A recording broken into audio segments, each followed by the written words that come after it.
We're just waiting for Lucia.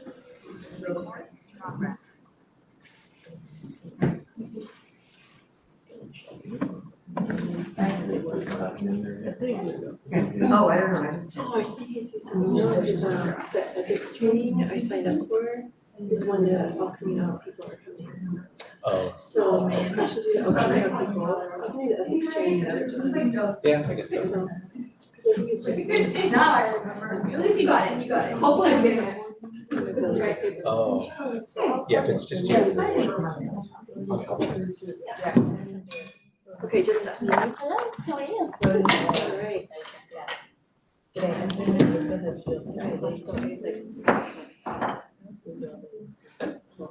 Okay, welcome everyone. I'm calling to order the, oops, where is it? Tonight's board meeting, and I see everyone is present. So, please join me in the Pledge of Allegiance. I pledge allegiance to the flag of the United States of America and to the republic for which it stands, one nation, under God, indivisible, with liberty and justice for all. Monday. Okay, and I would like to invite trustee Shan Brewster to read the living land acknowledgement. Sunnyvale School District is located on the ancestral and unceded land of the Muwekma Ohlone tribe, who have peacefully honored and cared for this land for thousands of years. We recognize that every member of the Sunnyvale community continues to benefit from the use and occupation of this land.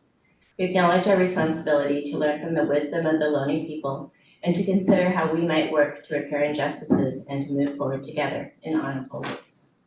Do we have the translator today? Yes, we do. We do, okay. That's fine. We're just Yes. seeing, we're seeing the network IT support scrolling. But other people can see. Yeah, but Okay, so I would like to invite our translator to please give directions.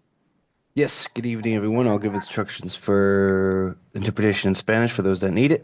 Buenas noches. Se utilizará la función de interpretación de Zoom para soporte en inglés y español.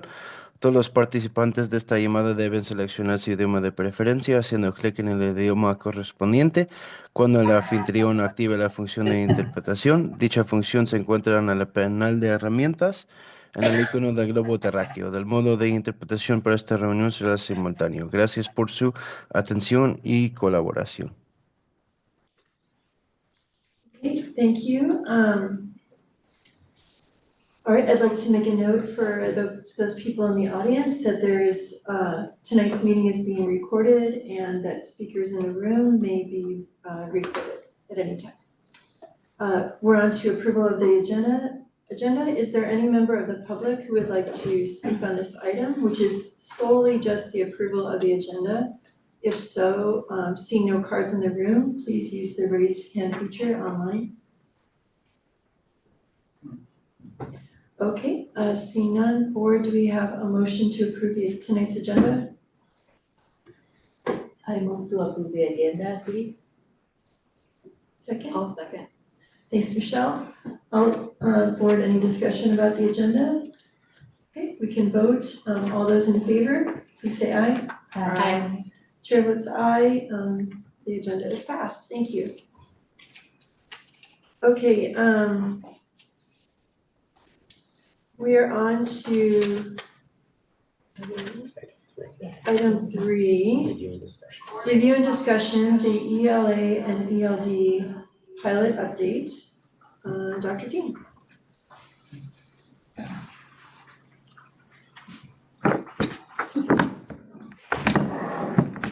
Good evening, board. The team is here to continue a conversation around our ELA, ELD pilot process that we're in the midst of at this time. We provided some details with regards to where we are in this process at this time. And so Dr. Ballantyne is here and Ms. Armstrong, and they will be supporting this conversation and discussion around our process to date. Jesus, I think there's a slide deck that we shared in case we need, oh, it's up, perfect. I didn't see it there, wonderful, thank you. so we can kind of guide through this process. And I think the most efficient way to do this is that there were some questions which we have addressed. But I think in the essence of time, to follow up on any additional questions that you may have that are not clear or that require additional clarification.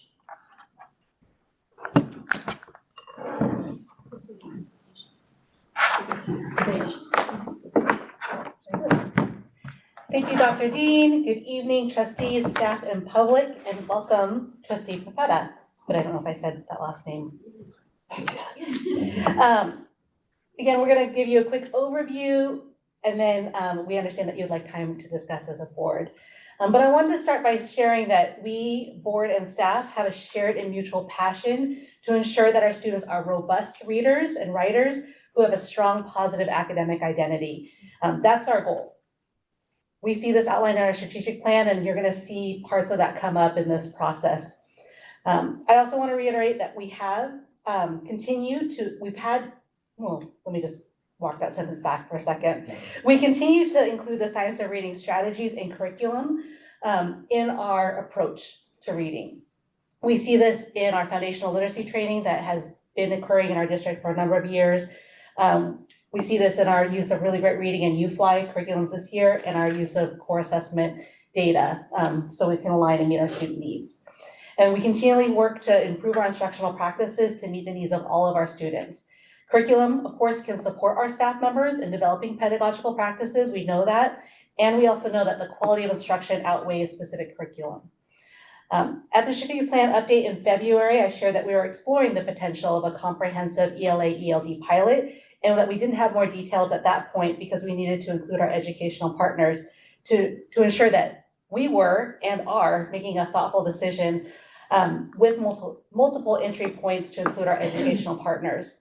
And in fact, where we are right now is from our educational partners. I wanted to walk us back to December. So in December, our teachers were piloting an ELD curriculum, designated ELD curriculum. At that time, we had identified that we needed to have an ELD curriculum to best meet the needs of our students. In December, our second curriculum training occurred, and at that training, our teachers saw a comprehensive ELA curriculum. The publisher gave us free access to all the materials, and our teachers were really excited to see a comprehensive ELA program along with ELD. And so they posed the question, what would it look like if we paused this process?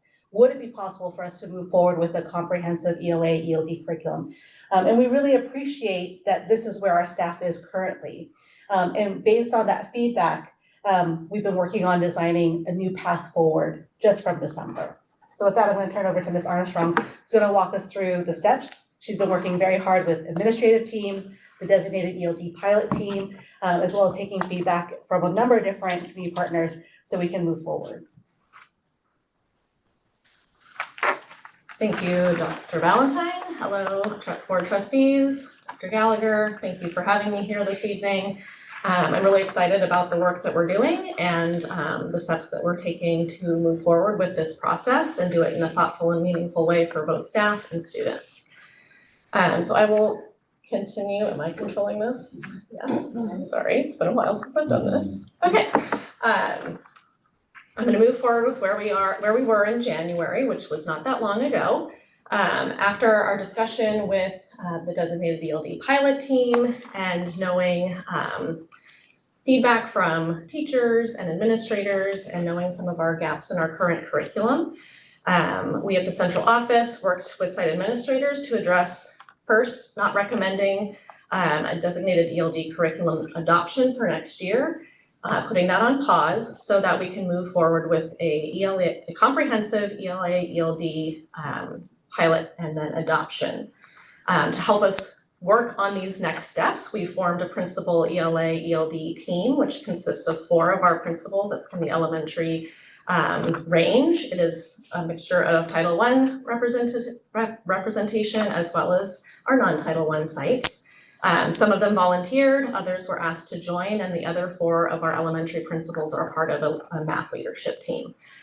So we've developed these teams to really form a smaller group to discuss some of these big topics, brainstorm ideas on how we might move forward. It's not a decision-making team, but really a team for us to think through processes and then present them to the larger group as a whole.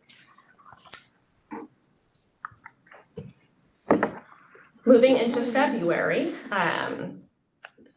just last month, actually just last week, we had a like to the day, a week ago from today. We had the opportunity to arrange a curriculum preview for our principals. We had 3 publishers come to the district office. They presented to our principal team as well as our programmatic TOSAs.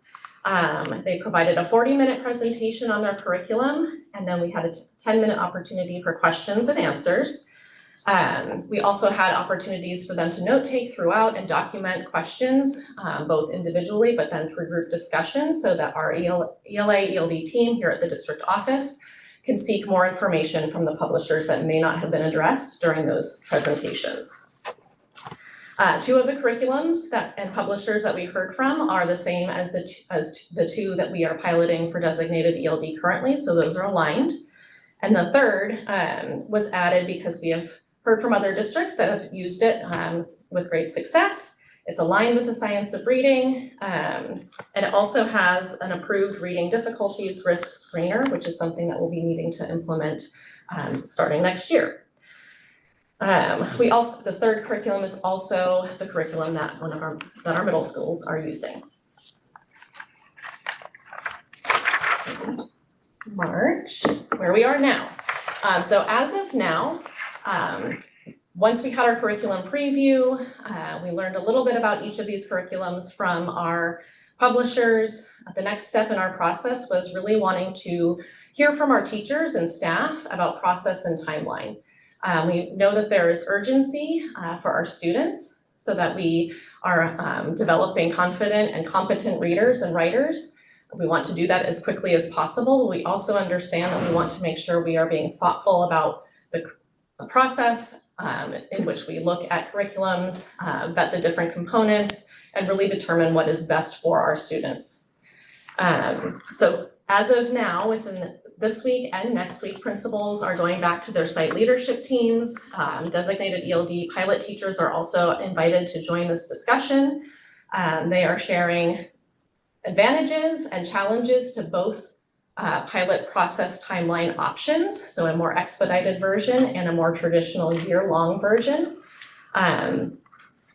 They are gathering feedback on both processes. They are also capturing questions that teachers have about both processes so that when we have heard from all 8 schools, we will gather that information and we will be able to make a more informed decision about next steps for our pilot process and timeline.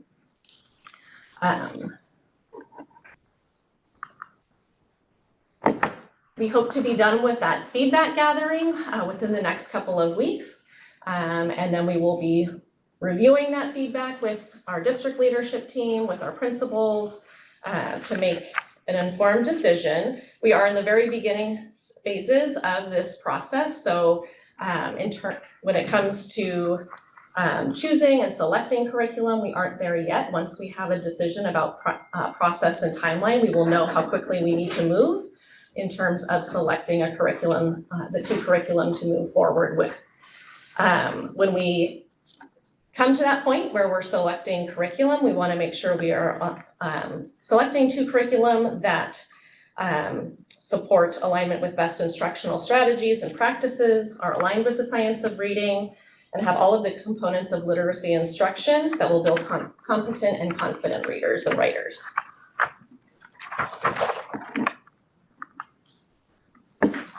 So when we think about the process that principals are gathering feedback on, we have a more expedited process. This would mean that we would need to preview quickly 2 curriculums this year with the goal of implementing curriculum at the beginning of next year. If this is what is selected and what we determine to do for our pilot process, this means we would select the 2 curriculum quickly, gather as much information as we can about from the 3 publishers that we heard from, and then make a decision about the 2 curriculum to move forward with. We would determine the process to gather feedback from a wide range of teachers in this spring, and also work on developing a schedule for professional development next fall.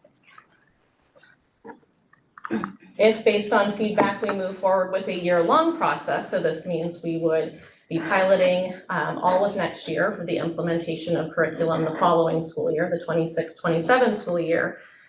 We would still need to take the steps to select two curriculum. We may need maybe a little fast, we may not need to move it quite as quickly because we have a little more time on our hands, however, not much, because we would also need to schedule training for a pilot. We would determine, oops, sorry, I'm on the wrong part.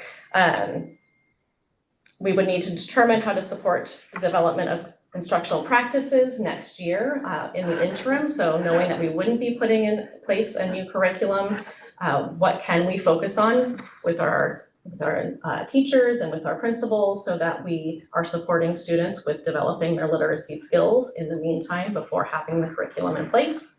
And then from there, we would follow the same steps as the expedited process. Selecting the curriculum, determining the process for feedback, determining what the team would look like for piloting, and then scheduling professional development for the pilot team.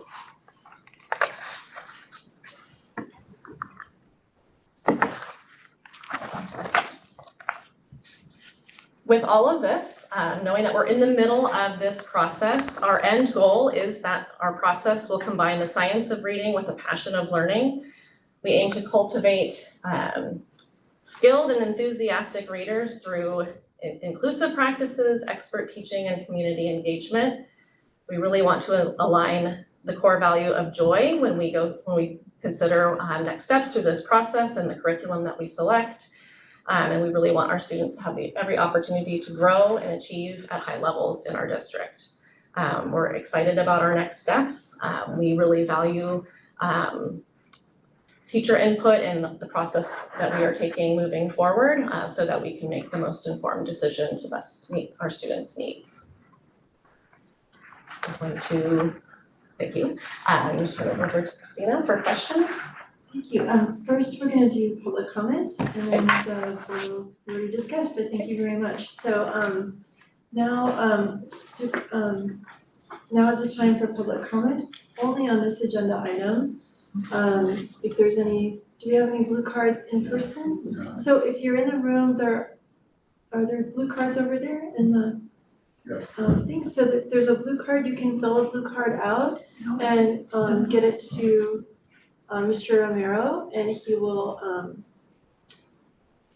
he will get you in the queue. And we have a few people online, so if you're online now, it's the time. If you'd like to speak on this item, please use the raise hand feature. As a reminder, per our bylaw 9323, the board shall not prohibit public criticism of its policies, procedures, programs, services, acts, or omissions. During public comment, we encourage speakers to discuss issues with civility, to treat people whose opinions differ from their own with respect, and to focus on ideas, policies, and values. So we have one person here in the room tonight. How many, do we have 3 online? Okay, great. So while the person in the room is finishing their card, we can start with the online callers, just for the sake of time tonight. First, we have Wendy Smith, followed by Courtney Jansen, and then Gita Golakoya. Okay, thank you. Go ahead, Ms. Smith. All right. Hello, my name is Wendy Smith. I am the president of SEA and a dedicated teacher of 30 years, 27 of them here in Sunnyvale. I want to express my gratitude that the district is considering adopting a comprehensive curriculum for ELA and ELD, something Sunnyvale teachers have been requesting for a long time. In the past, teachers were involved from the very beginning of curriculum adoption, which made sense. We are the ones delivering instruction and seeing firsthand what works and what doesn't for our students. Unfortunately, in recent years, that practice has shifted, with key decisions being made by individuals who either haven't been in a classroom for years or have never taught in a general ed or elementary classroom. We also used to take a full year to adopt new curriculum, carefully vetting programs to ensure they had a lasting positive impact on students. But the rushed adoption of our most recent math curriculum has shown us the risks of moving too quickly. Just years in, we are already seeing major flaws. Tonight, we ask the board to uphold board policy and regulation 6141, as well as education code 60002, which states that each district board shall provide for substantial teacher involvement in the selection of instructional materials. Teachers must be included in the curriculum adoption process from selection to implementation, because we share the same goal, doing what is best for our students. That starts with ensuring the educators working directly with them have a voice in these critical decisions. Thank you. Thank you. Our next speaker, Courtney Jansen, followed by Ida Gulakota. okay, go ahead, Ms. Jansen, you have 3 minutes. Good evening, Courtney Jansen, San Miguel, parent of 2 Juntos kids. I didn't organize my comment ahead of time, so I'm gonna wing it. But basically, thank you for the additional information that was provided in the presentation today. I didn't see that looking at the packet ahead of time, so you already answered several of my questions, which was great. I was very excited to see that the curricula that I mentioned are all aligned with the science of reading. This is fantastic and matches what much research has shown for how to make sure that our kids are going to learn to read and write correctly. So thank you for making that commitment to science-based curriculum and moving away from the balanced literacy. I am unclear, and maybe I missed this, on what the 3 curricula are. It would be helpful to know the names of them so that parents and I guess everyone else can have that information ahead of time. I was also curious to understand how these curricula have been used by other districts to close the achievement gaps and to improve reading and writing scores. I was looking at I think it's the Vital District scorecard from the other week, and our students are on average about 47 to 49% in achievement for reading on the NWEA score. So which of these curriculum has been successful in getting students to read much better quickly? I can't remember, but I think in another meeting, maybe Jeremy or someone made a comment about how kids who are below average need to be achieving, more than a year's worth of growth within a year. So how are these curriculum going to help those students do that and help our teachers set up for that? I would also just like to end on the note that I really appreciated that teachers are included in the review process and that there's lots of time coming up for that. But I liked the other person's comment that teachers should be included in this from the very beginning. It would also be nice for parents to see, which teachers, what grade levels are represented, which schools are included in that. And then my final comment would just be, it'd be nice to see how these curricula align with getting our students ready for middle school. I don't know enough about the middle school curriculum at the moment, but it would be nice to see the connection between elementary and middle school so that we know we're setting our elementary school kids up for success. Thank you. Thank you. Last speaker online is Ms. Gulakota. You have 3 minutes. Thank you. Good evening, Dr. Cooper. Good evening, Board of Trustees. Thank you for this opportunity. Really enjoyed the presentation, and I love that the feedback is being taken from this site administration and from the principals in each individual site. And you're going with collaboration, which is something that I'm very happy about. I have a neurodivergent child, and I'm trying to understand his way of learning. And as I'm researching more and more about this, what I'm learning is that some of the kids have Gestalt way of processing things, which is like a whole chunk or visualized whole picture kind of way of processing language, processing their environment, processing even the text that they read. So the methods that seem to work for these kids seems to be like, the Linda Moodbell methods where they will work on comprehension, where they will try to help the kid visualize the text that they're reading in a whole picture way to be able to help them visualize it as a picture so they can process and retain that information. I do not know much about science of reading. I've I've only listened to a few podcasts about it, so I'm not fully familiar, but I know the phonics part of it, how it is being done. But regarding the comprehension, I was wondering if this curriculum that we will be adopting will take the input from the resource teachers, like for example, with the working memory aspects of it, the visualization aspect of it, and these kind of aspects to ensure that this curriculum will be successful even for divergent children. Thank you. Thank you.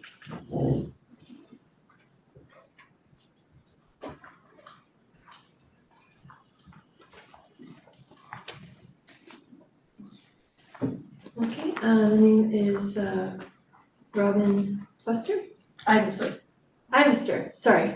Welcome. You have 3 minutes at the podium. Thank you.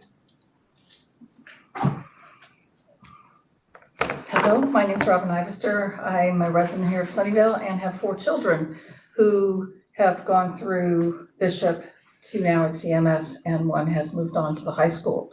So from kindergarten through 9th grade, I'm pretty well versed on where we're at. I also have 2 children who were diagnosed with dyslexia, not by the help of the school district, however, by the endeavors of myself and pushing for that to happen.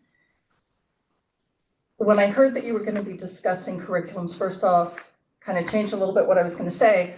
I'm very disappointed that this presentation was made, mentions nothing about what curriculums are being looked at, how are they aligned with the science of reading, and how successful they are with all children. And so that's a big problem. If you're asking the public to sit here and listen on Zoom, you're asking teachers to participate, and it sounds like even the teachers don't know what curriculum is being looked at. I come from a school district in Redondo Beach. That's where I spent most of my life, and I am a product of the California public school system. So I know where it has been, I should say, and where it can be again. Unfortunately, if you look back at the historical perspective of language arts reading in California, our test scores tanked in 1980. And where have we gone in all these years since? That was when I graduated from high school. I'm very literate, but I've wondered how we've gotten to where we are today with kids who can't read, adults who can't read. In the 90s, the 3 cueing system that we continue to use with Fontes and Pinnell, which failed my children and many others, is set up for children to be turned into poor readers. And yet we continue to this day in this district using it. In the 90s, the science of reading emerged, but yet we didn't buy into science. As a healthcare professional, I sure would hate for all of you to have your healthcare presented in the fact that we're not going to do evidence-based practice, which has pointed to the science of reading for about 30 years now, and this district has not moved to go to it. I wouldn't want to be the one receiving that kind of healthcare. Even our former superintendent, Bill Honing, in 1996, admitted that the whole language, Fontes and Pinnell, Lucy Calkins, Marie Claire, that all of that was wrong. And he believed that we would turn in the right direction and use the science of reading and phonics and get our kids on track so that all kids can read. Because we know that 60% of children need explicit reading instruction with the science of reading. But it didn't happen that way. And then we know what happened, the pandemic came. I, as a parent, got to see the fact into the classroom where I never went. And I actually discovered that my daughter, sorry, may I go past? No, I'm sorry, it's 3 minutes, so you're gonna have to. There's a lot to be said for this. If I will say this, the children who have dyslexia in this district need to have science of reading. Turn in your comments, we'll make sure that the board. Yes. You know what, Thank you for your sir? time. I have written to the board in the past in this. Thank you for your time. Yeah, There will be this is another- exactly why the public is sending their children to private school. There will be an agenda item on this item on March 13th. This is why the public is sending their children to private school. Thank you. You are failing our children. So, And Ms. Dean says that this is or being would you like to call a recess? appropriate Or would you for like to continue? finances. Would you like to take a 5-minute recess? Okay. This is the meeting of the board. This is not a public forum right now. It's a meeting of the board in It's- public, so if you can If I stop. may, Ms. Watson, Then we you know are what the gonna thing is as a continue. board member, you don't listen to the So- community. We can take a 5-minute recess and we can come back and we can just try again to have our conversation about this item. Or we can continue. Okay, I think we'll continue. All right, so board, now is your time. Do you have any, would anyone like to begin talking about this? I would just like to state that I put this item on the agenda, for tonight's meeting as a special meeting because I felt so strongly that it was necessary to call this before the March 13th meeting because it seemed like the process was getting ahead of maybe where what my impression is that the board was. And what I mean by that is that you know, we had a board meeting where we were told that there was going, you know, there was some feelings about a pilot.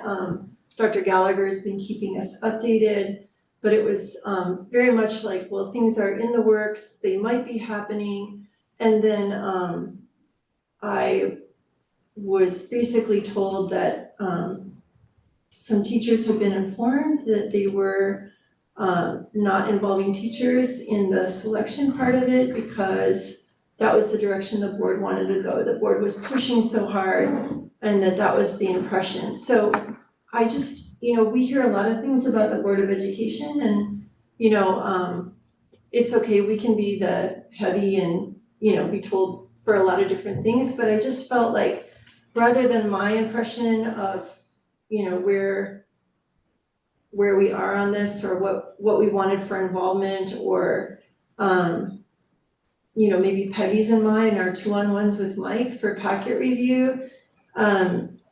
We've been really asking since October to have, I've been asking since October to have a discussion about like what is our curriculum review process.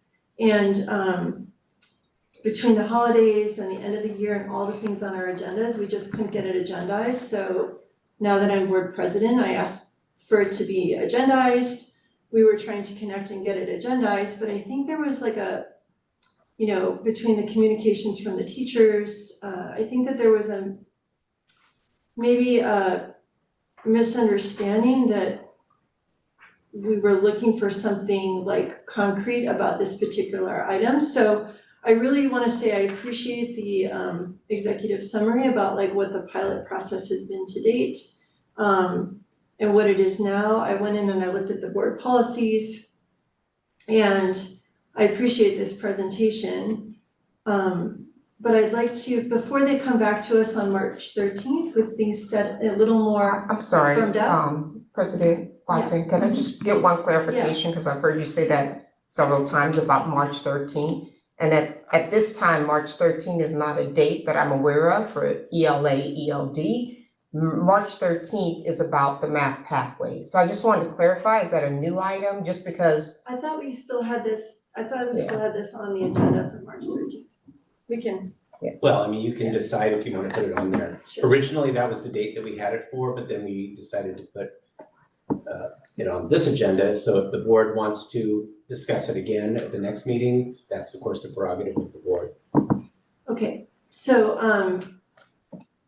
anyway, I think that some of the issues that I'm interested in hearing from the rest of the board about would be like the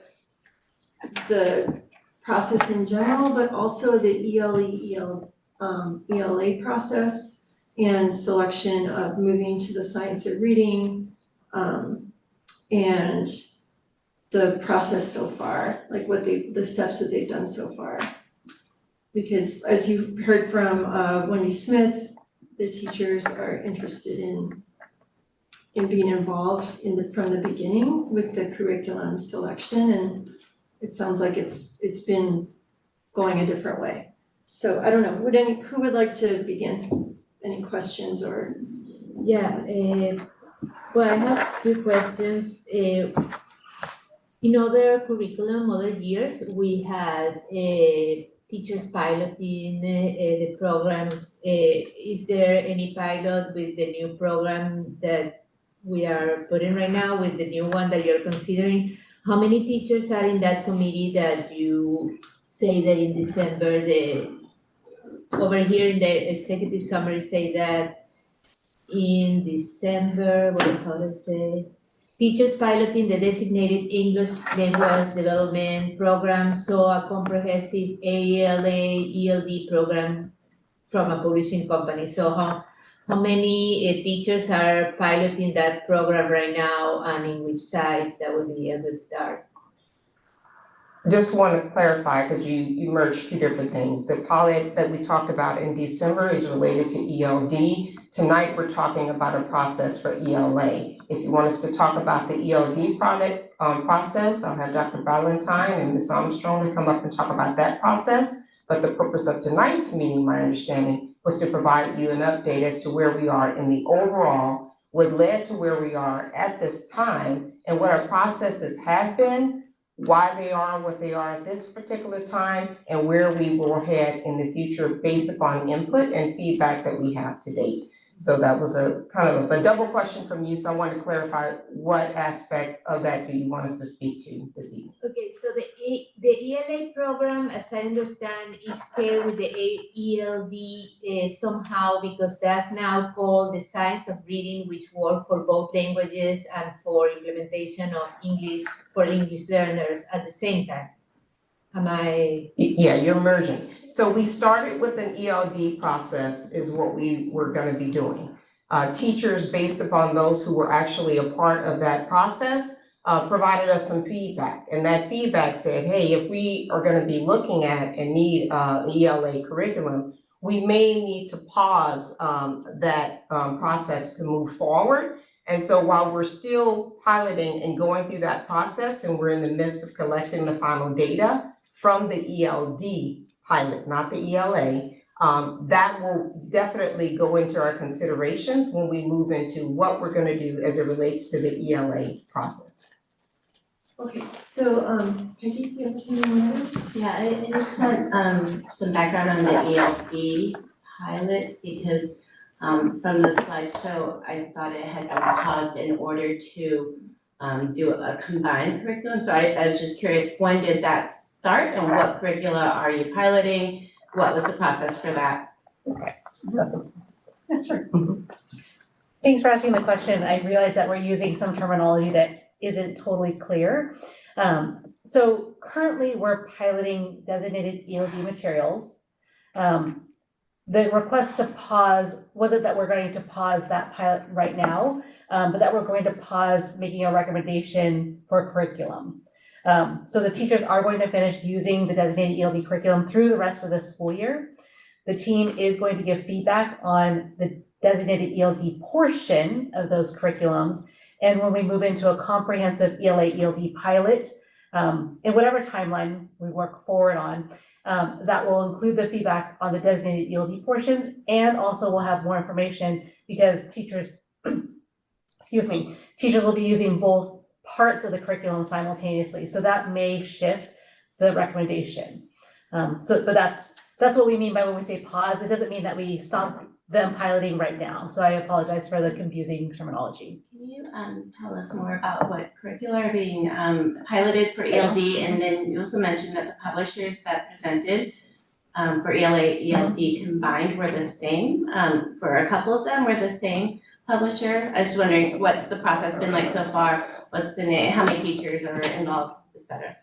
Yeah, for sure. And I was looking to pull up the document right now because I don't have all the teachers' names memorized. Catherine might. Oh, she does. Good job, Catherine. Just like broadly. Yeah, so broadly in terms of a curriculum pilot, we work really hard to have representation for each school site, so it's equal representation. The place where equity comes into play is when we think about the Juntos program with materials, if we're looking at Spanish language arts and English language arts at the same time, because they have the neighborhood strand and the Juntos strand. So that's a piece where we think about changing the numbers of teachers. What we've heard from our teacher population, and Catherine, you can please clarify, is that there was high interest in piloting designated ELD materials, And from the sites who have gotten feedback from their leadership teams so far, there's high interest in piloting the ELA, ELD curriculum. I think something that we'll have to be thoughtful of, and like we've not designed what the process is how do we include more teacher feedback? We have a vested interest in having a lot of teachers have feedback. And also we know that, and you know that, too large of a group is actually hard to move forward in terms of like having a cohesive decision-making process. We do think that where we are right now in terms of having each site go back to their leadership teams is demonstrative of the fact that we want feedback from our teachers. Something that we might not have outlined clearly, but I wanted to articulate now is the reason why we were even looking at an expedited process is because we had heard from some pockets of teachers, like we need materials now. We would like to look at things more urgently. And there's always that balance of urgency and also capacity, right? Like if we move too quickly, will we lose the voices and the ability to like thoroughly vet? And it's a balancing act between the two. But our goal is to have transparency in the process, which again is why this is where we are right now. Our principals went back to their school sites and their leadership teams and just said, this is what we've heard, what feedback do you have for us? But I know there was a question about, like, I haven't answered all the questions, so do you want me to keep going or do you want to ask me again? Please. Oh, what is the Curriculum, curriculum? yep. And how many teachers? So for the designated ELD pilot, currently, the two curriculums that we looked at embedded are McGraw-Hill's Wonders program, there are a lot of S's there. And then Benchmark Express program. Both of these two on the designated ELD pilot. These are two curriculums that are currently on the California Department of Education's approved list for comprehensive ELA ELD programs. So that's what we looked at initially. We also vetted it through, and I know we wrote this in packet update, we vet this through educational reports. We look at other districts that are using programs. We get anecdotal feedback from districts. We look at their data. And also we want to like know what their process is. Because again, curriculums are a support. A strong instructional practice and the teacher in the classroom makes the biggest difference. The third program that we're looking at, that we looked at, is Amplify CKLA. It's core knowledge literacy. Okay. Catherine just looked away. CKLA. It took me a while to get the letters in the right order.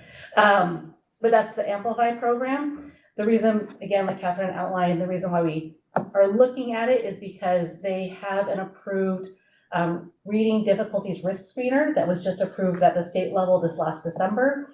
That is a new initiative that we've been working toward, but the state is with us now in terms of looking at, like, some people call it a dyslexia screener, but looking at where our students may have reading difficulties at an early age. So those are 3 programs. Is that all of them that we could look at? No, again, this is where we are right now. So, I just wanna. Core knowledge language arts. Thank you, Dr. Dean. So I just wanted to add in, so you said there was 40 minutes, a 40-minute presentation. Was that plus 10 minutes? Was that 1 hour each for each curriculum, or was that 40 minutes for total, all 3 together? Oh, thank you for the clarification. So it was 50 minutes for each publishing company. So it was a long morning for our principal group. And again, in a 40-minute session, it's also a broad overview. We were just looking to collect some information. We haven't looked at these programs in this way until last week. So my question for this is, we've just heard so much about the teachers wanting more input, and I looked at our board policies and regulations, and it says that it says in our board policies, like, that in the AR, the committee, the superintendent or designee, which would be Do you want to say what AR is? That's not a board AR policy. 614. No, what's an AR for those who don't know? Administrative regulation. Administrative regulation, thank you, Michelle. In the administrative regulation, which like dovetails in with the policies, it says that the superintendent may establish the curriculum review committee to evaluate or recommend curriculum for the governing board approval. And that the committee shall consist of a majority of teachers and may also include administrators, staff, and who have subject matter expertise, parents, guardians, representatives of local businesses, post-secondary institutions, and other community members and students as appropriate. So like teachers are central in the AR, teachers are central in the ed code policy that you sent to us in your outline, and teachers are central in the other piece. The other thing is that what surprised me, so the administrative regulation was done in 2009, and the policy was updated in 2009, so they were updated together. So it's nothing this board has really looked at in a while, I mean, ourselves. But it indicates that the process is different. So it says that the committee is supposed to come to the board and outline all the reasons and all the data for making this decision, right? It's supposed to talk about the analysis of the effectiveness of the science of reading, the alignment with the proposed curriculum, evidence of effectiveness on all student groups, applicability, cost, resources, all that stuff. It comes to the board, and how the process is outlined is that after the board approves it, then the pilot happens. So it's actually kind of backwards, right? So there's parts of it I like and there's parts of it I don't like. I like it that I agree with the policy and the regulation that the teachers should be a part of the decision-making process. Like not even because the teachers would make a better decision than the principals. I don't necessarily know that. I really believe that involving the teachers in that part of the process in the early stage would possibly create a lot more buy-in. That's just my feedback on that. And if there's a way to do that now, I don't know, because I know we're a little in front of it, but I'm not super crazy about approving it before we've tried it. I don't like that idea. So maybe this is a AR and board policy that we could bring back and look at. The other thing was that this actually talks about approving curriculum in general. And I think that we have some electives that we should probably also talk about at another time, like music and the arts. But for the purposes of this one, is there a way that you thought of to, other than the way that where the principals are going out to all the schools, is there a way to bring the teachers in now, sooner than just when they sign up to pilot? Yeah, absolutely. So I just want to echo what you're saying in terms of teachers are central to the decision-making process. Like, we agree. I think Wendy Smith said S, which is like, where are the teachers in the classroom that would be using it, so our feedback is invaluable. Again, we agree. I think where we are right now is no decisions have been made. The principal is getting a preview from the curriculum companies. Like, that was just a preview overview to see what was out there, to see if this would even be a viable next step for us. That's where we were. No decisions were made. But them going back to their sites to ask leadership teams, principals go back to their sites to ask their leadership teams around the next steps are really around the urgency question. Like, are you feeling the need to have curriculum in hand before next school year, knowing that would mean that we have to put together an expedited process? Or do you want to do a more traditional process where we do use materials over the course of the year, while also knowing that we still need to ensure that our students are developing strong reading skills in the year interim, right? So we would be doing both simultaneously, and both of these plans have pros and cons to them. So we didn't want to make the decision, or we wanted to make sure that we brought that back to teachers to get their input. Following this process, I think the process of narrowing curriculum, again, these are 3 curriculum that we looked at for the following reasons, we'll have a better idea of our next steps, because the timeline also dictates the level of depth that we can go into. The things that we've looked at in the past is how many teachers can look at materials, if not pilot materials. What does that feedback look like? How do teachers who are piloting bring back their identified strengths and questions to their grade level teams and their site? These are all processes that we typically have or are looking to bake into this process. But again, this is all very early stages, and I think we're aligned in wanting to make sure teachers are involved in the process. So if you have previewed with the principal group, 3 different curricula, what is the process to, according to both expedited and year-long, narrowing it down to 2? What does that look like? Yeah, let's start with that. Yeah, that's a good question that I don't have an answer to yet. And Dr. Dean and Catherine, if you wanted to add in, feel free. Part of it is developing the process to narrow down to 2 will depend on our timeline, right? So these are our 3 right now, knowing that we could possibly be looking at expedited timeline, which would mean, okay, asking our teachers, like, how could you give us feedback on these 3 curriculum, knowing where we are in the school year, knowing that you want to try materials out in the classroom. So that would be a place where we'd want feedback from our teachers versus like if we do a year-long process, then we would be still designing right now for next school year, but we just have a little more runway. I wanted to just touch on the fact that where we are right now with this particular curriculum update is in a land that is different from where the state is. So in like years past, like I'm going back to like long ago, which is actually not that long ago, the state was in regular cycles of adoption, like adoption of frameworks, adoption of standards, adoption of curriculum. And across like the county, across the state, the process was actually pretty straightforward. The state would approve materials after all these other pieces. Counties would hold previews, districts would pick from the previews, teachers would go, it was a set process. And where we are right now is like we're designing processes that don't currently have like that larger infrastructure. Do we think that it's important? Absolutely, that's why we're doing it. But I just want to make sure that we have that context because I think that's where things have felt maybe a little more disjointed because we don't have that infrastructure at the state level or the county level. Still very important. I forgot this suggestion. So this would be my suggestion moving forward for this. We can get into our superintendent stuff, which is still 3 hours. Would be maybe we do like 2 by 2s, kind of like what we did the last couple months related to facilities master plan and all stuff, like kind of getting updates on those. Because then we're able to like dive in, ask more of those like questions that get more understanding. Because I think this is a really important, great topic for us to know better about. So that would be my suggestion is that we maybe do that so people get some more information and then in a month or 2, if this is a priority of the board, we do like not just update, but then a study session where we are talking about it more. Like, I think these are good things to talk about.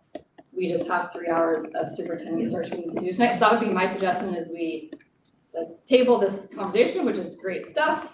Do those kind of 2 by 2s to go in depth, bring this back to the board in a month or 2.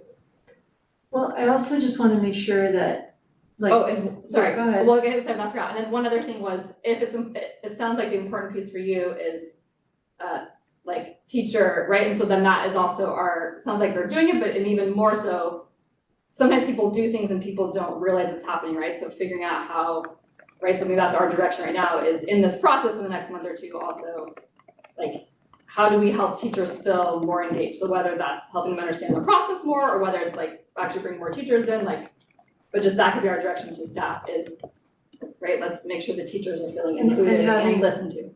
That's right. So, I mean, I think that would be an overall direction. And then the other thing too is that, I mean, Isabel and I have toured a number of sites where they have the science of reading, where we've seen, right, like we've gone to Morgan Hill, we've gone to Campbell, we've gone to other places. And I just want to be like crystal clear that I'm really hoping that because of the proven data around it, that we are not going for like elements of science of reading, like light, you know, like, do you know what I mean? Like, I'm hoping that we are all in the fun, awesome way that we've seen it at these other places where the kids are really pumped about learning phonics and just like feeling very successful and actually being more successful in their academic confidence and abilities for reading.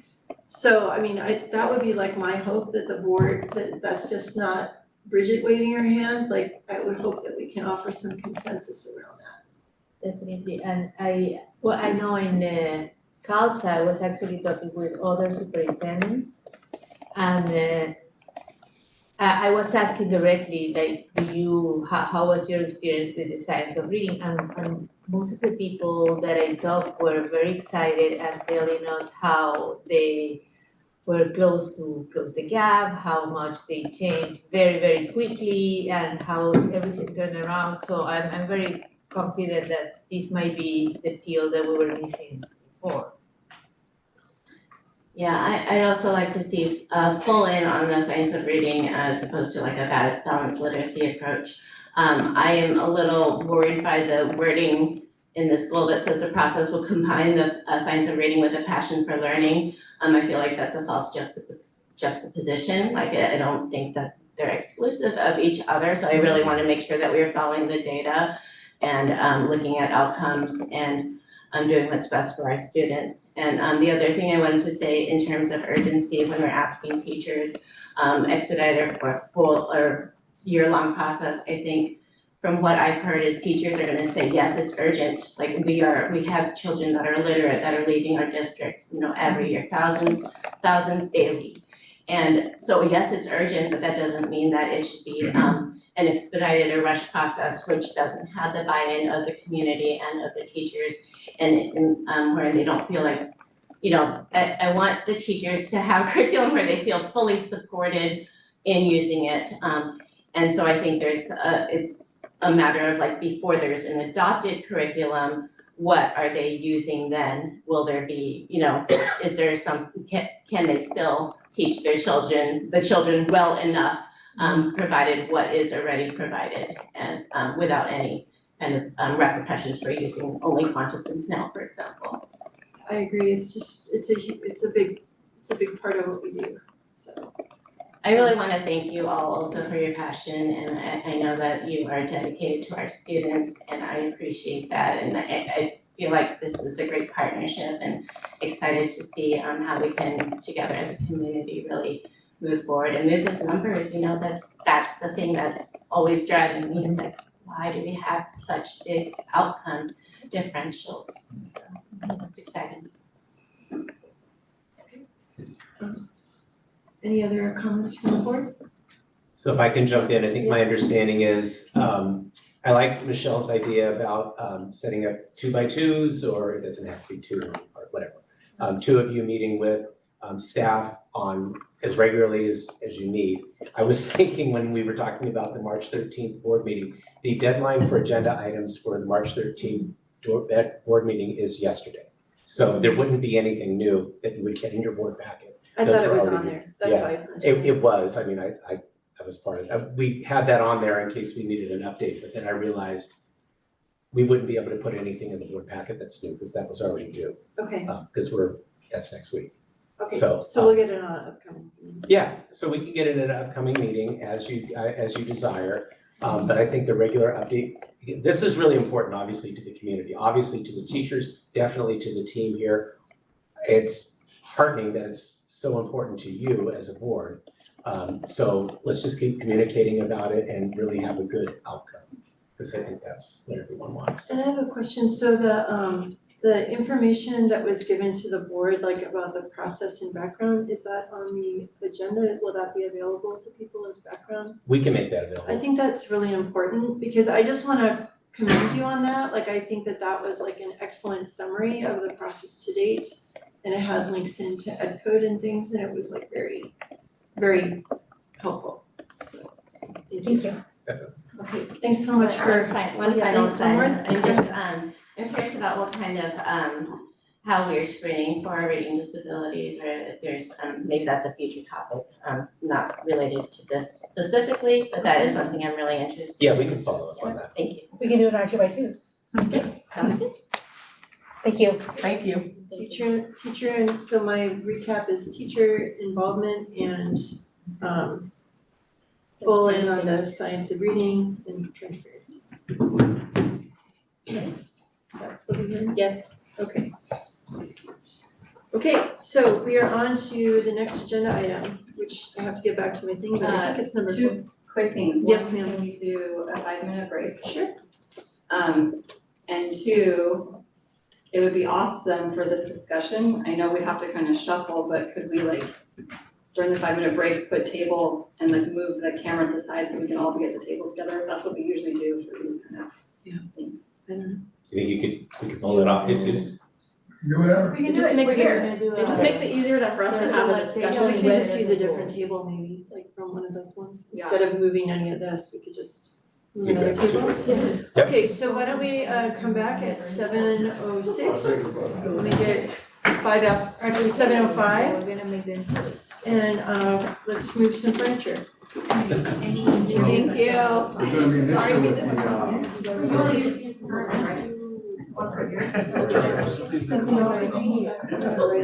If we just set up, what if you just turn that and the tables are back on that, there, does that work? And you just turn the podium around?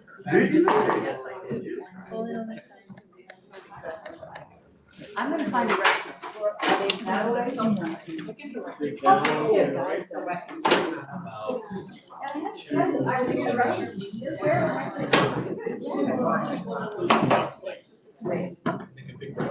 There'll be a little hole in the middle of it.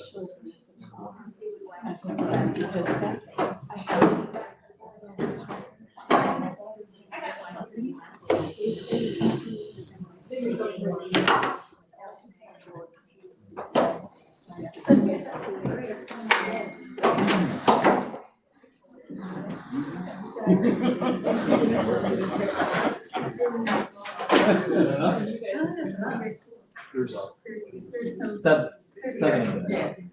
Just the board and, just the board and the consultant. Yeah, two eight, right? There's eight seats right in there. Good.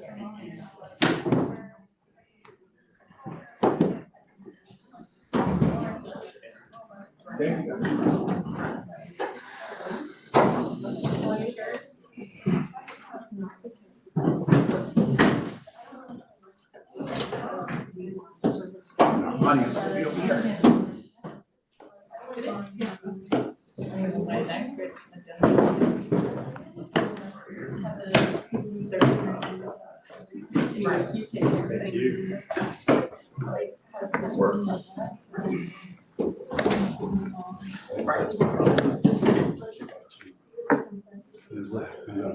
That looks good. Good. Okay. Great, thank you. I believe that was part of your comprehensive all these values that you offer. And we will change now, so. Even though that you guys were misunderstanding today, so we wanted to take the time, you know, very You're funny, the joke is we can do it fast. Can we try to do that one more time? Pit stop.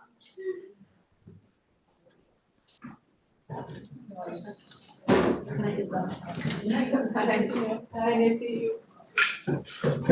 Appreciate it.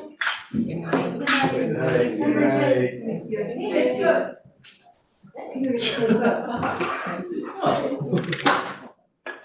I see this code everywhere. Hi, where do you want to sit? I'll sit here. Yes, just because I'm already here.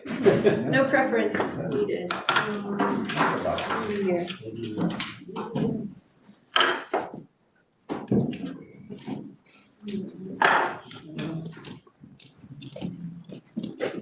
Oh, yeah. You can sit wherever you want, or just sit wherever. Need more than that. They don't think you need me here, right, Mike? We don't, Yeah. but you're welcome. Okay, all right, just wanted to be sure. It is Fat Thank you. Tuesday. Yes, it is. You all have a good evening. Thanks, bye-bye. Bye.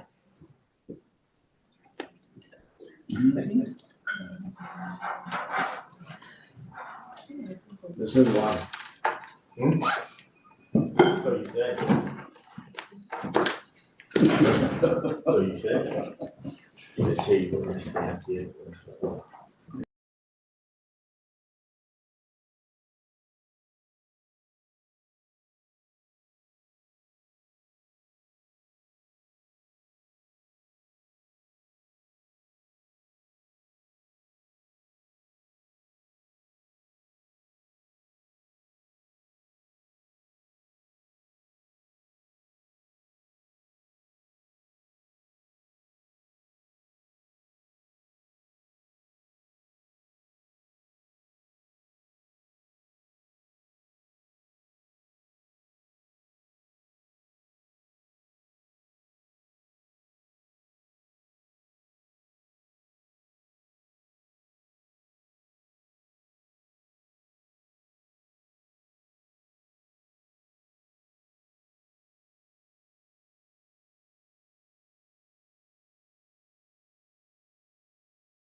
training?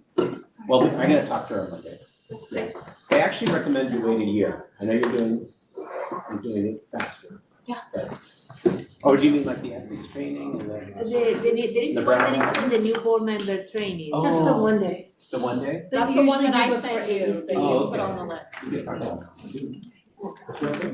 about Welcome back. It is Sorry to 7:00 make everybody pivot, but it'll be better space. Okay, it's 7:05 and we're back from our little recess, and we are now at a new table and we're ready to discuss agenda item 4.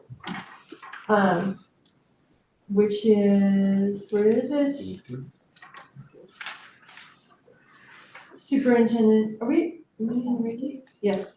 Approval of superintendent search agreement with Leadership Associates. Okay, so this is the, basically the contract or the agreement with Leadership Associates. And so this is a separate approval item for you to consider.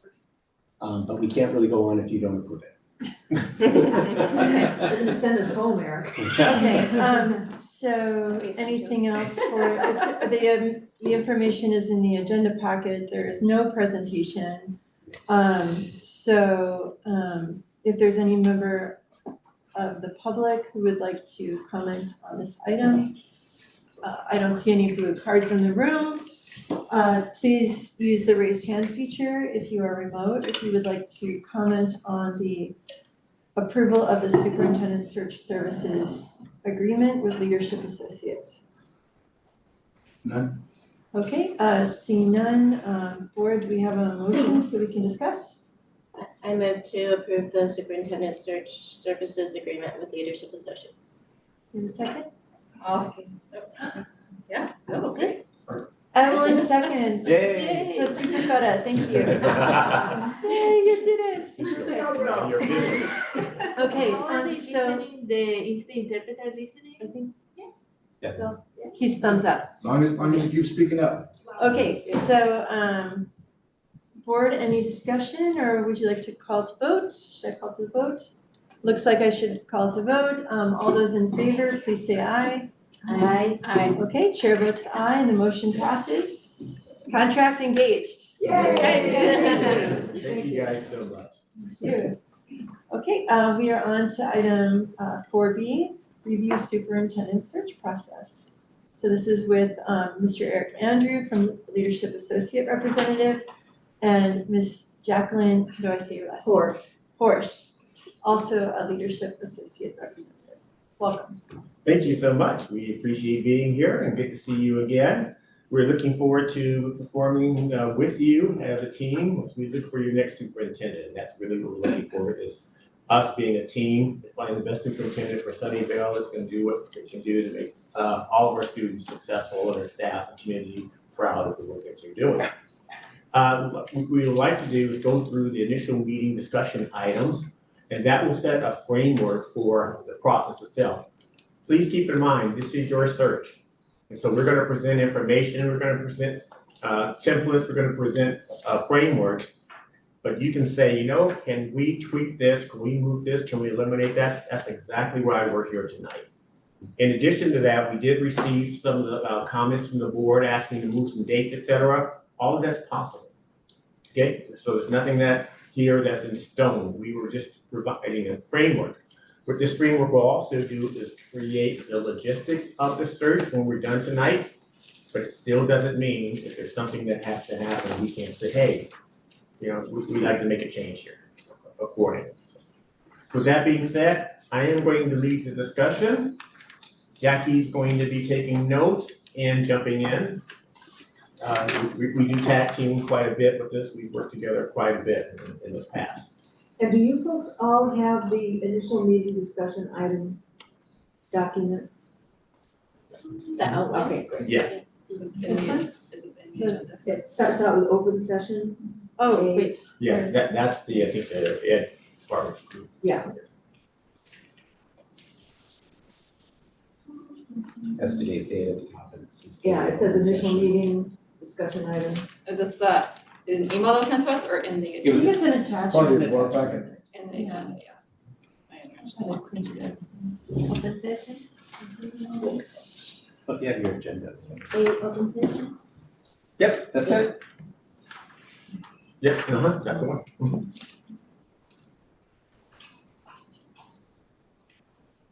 I think he's. Open session, got it. I think Jesus is there.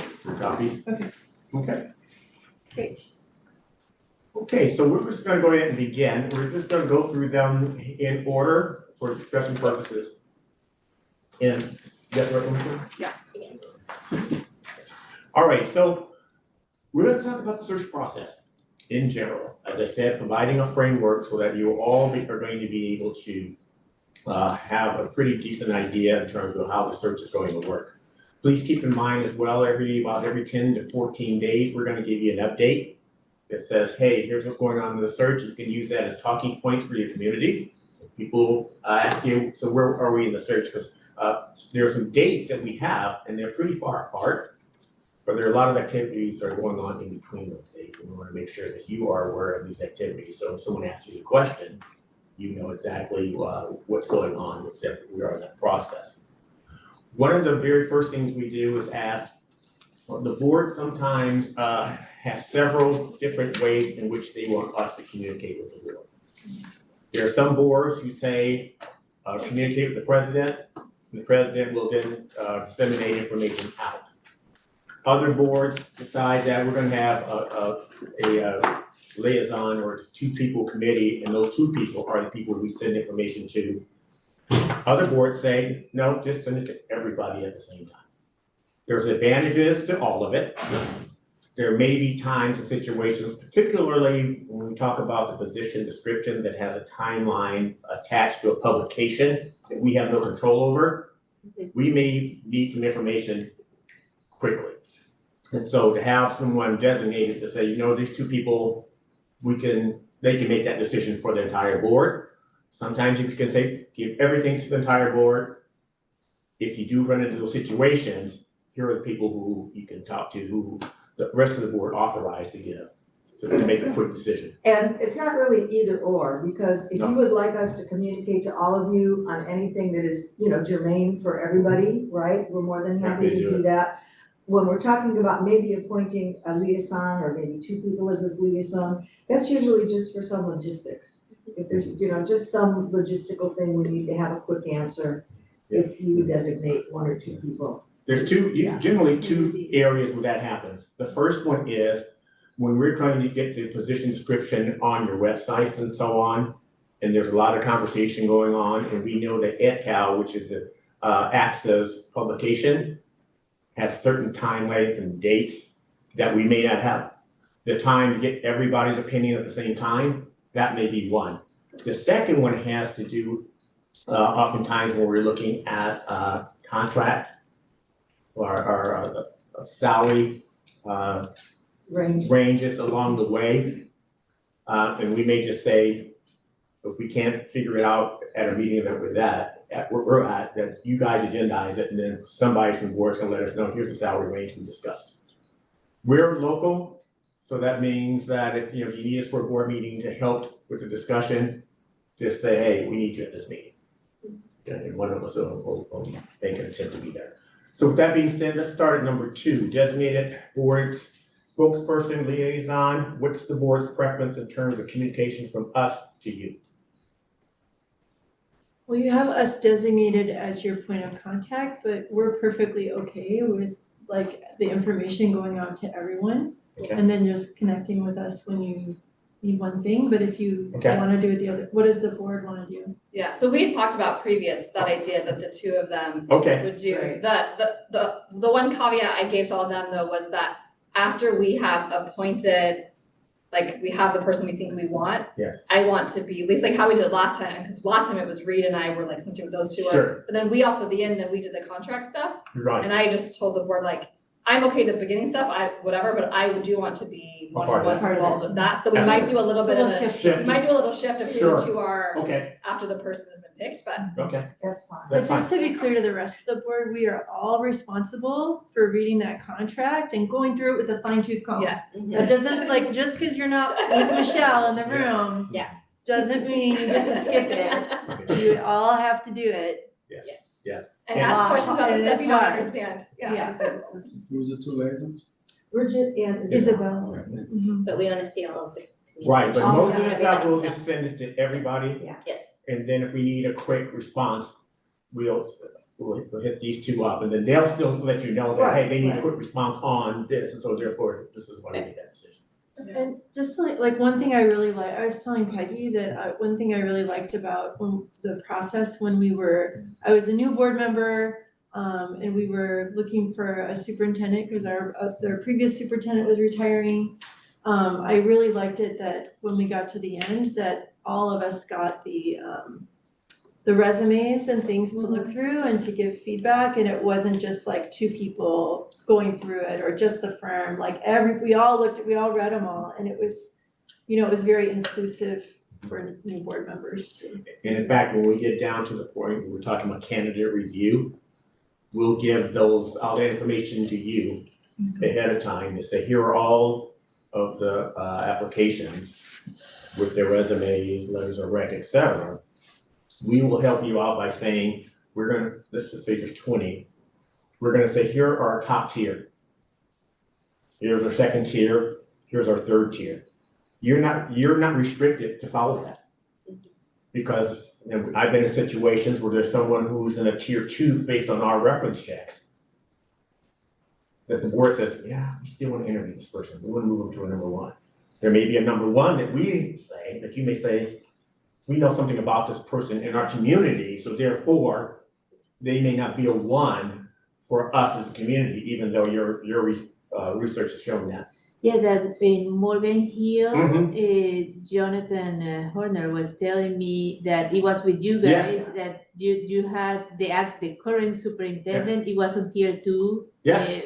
And then they Yes. ended up. There was, I remember that conversation distinctly. Well, that's public now. Right, in which, yes, that did happen.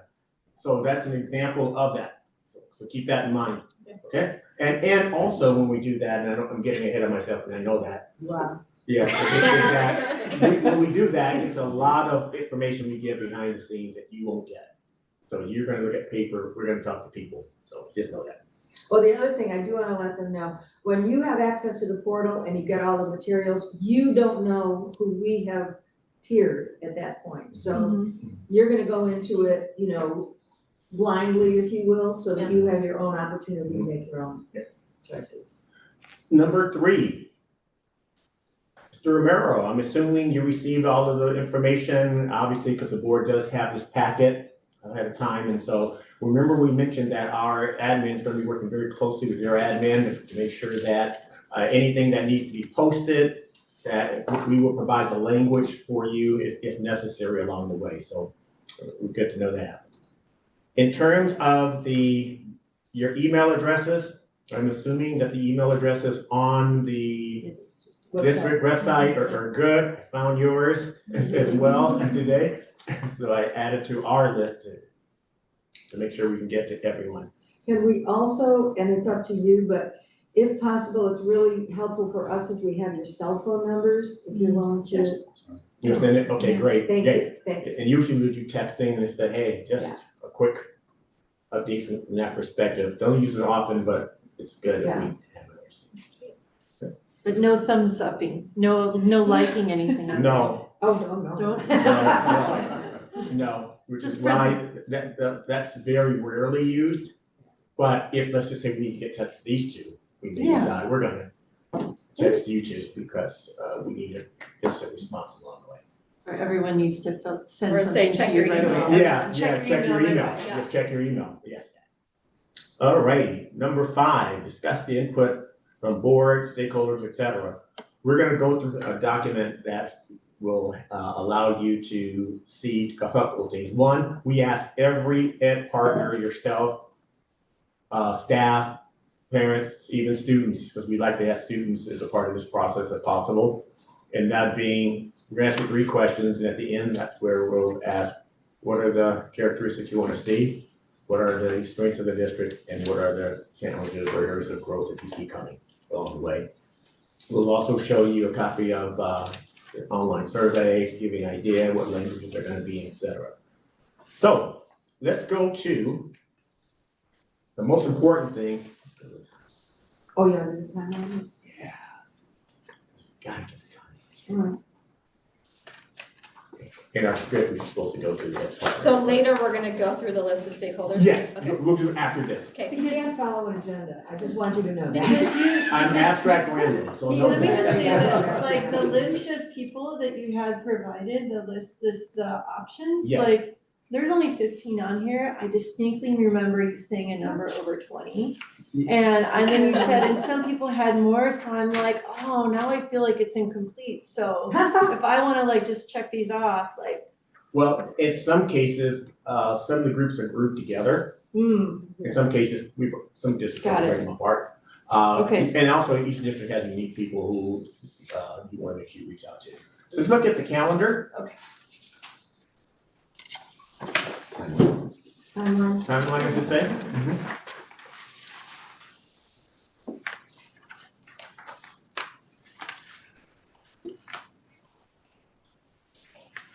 I'm assuming up to March 4th, we're okay? Yeah, looks good. Good, thank you very much.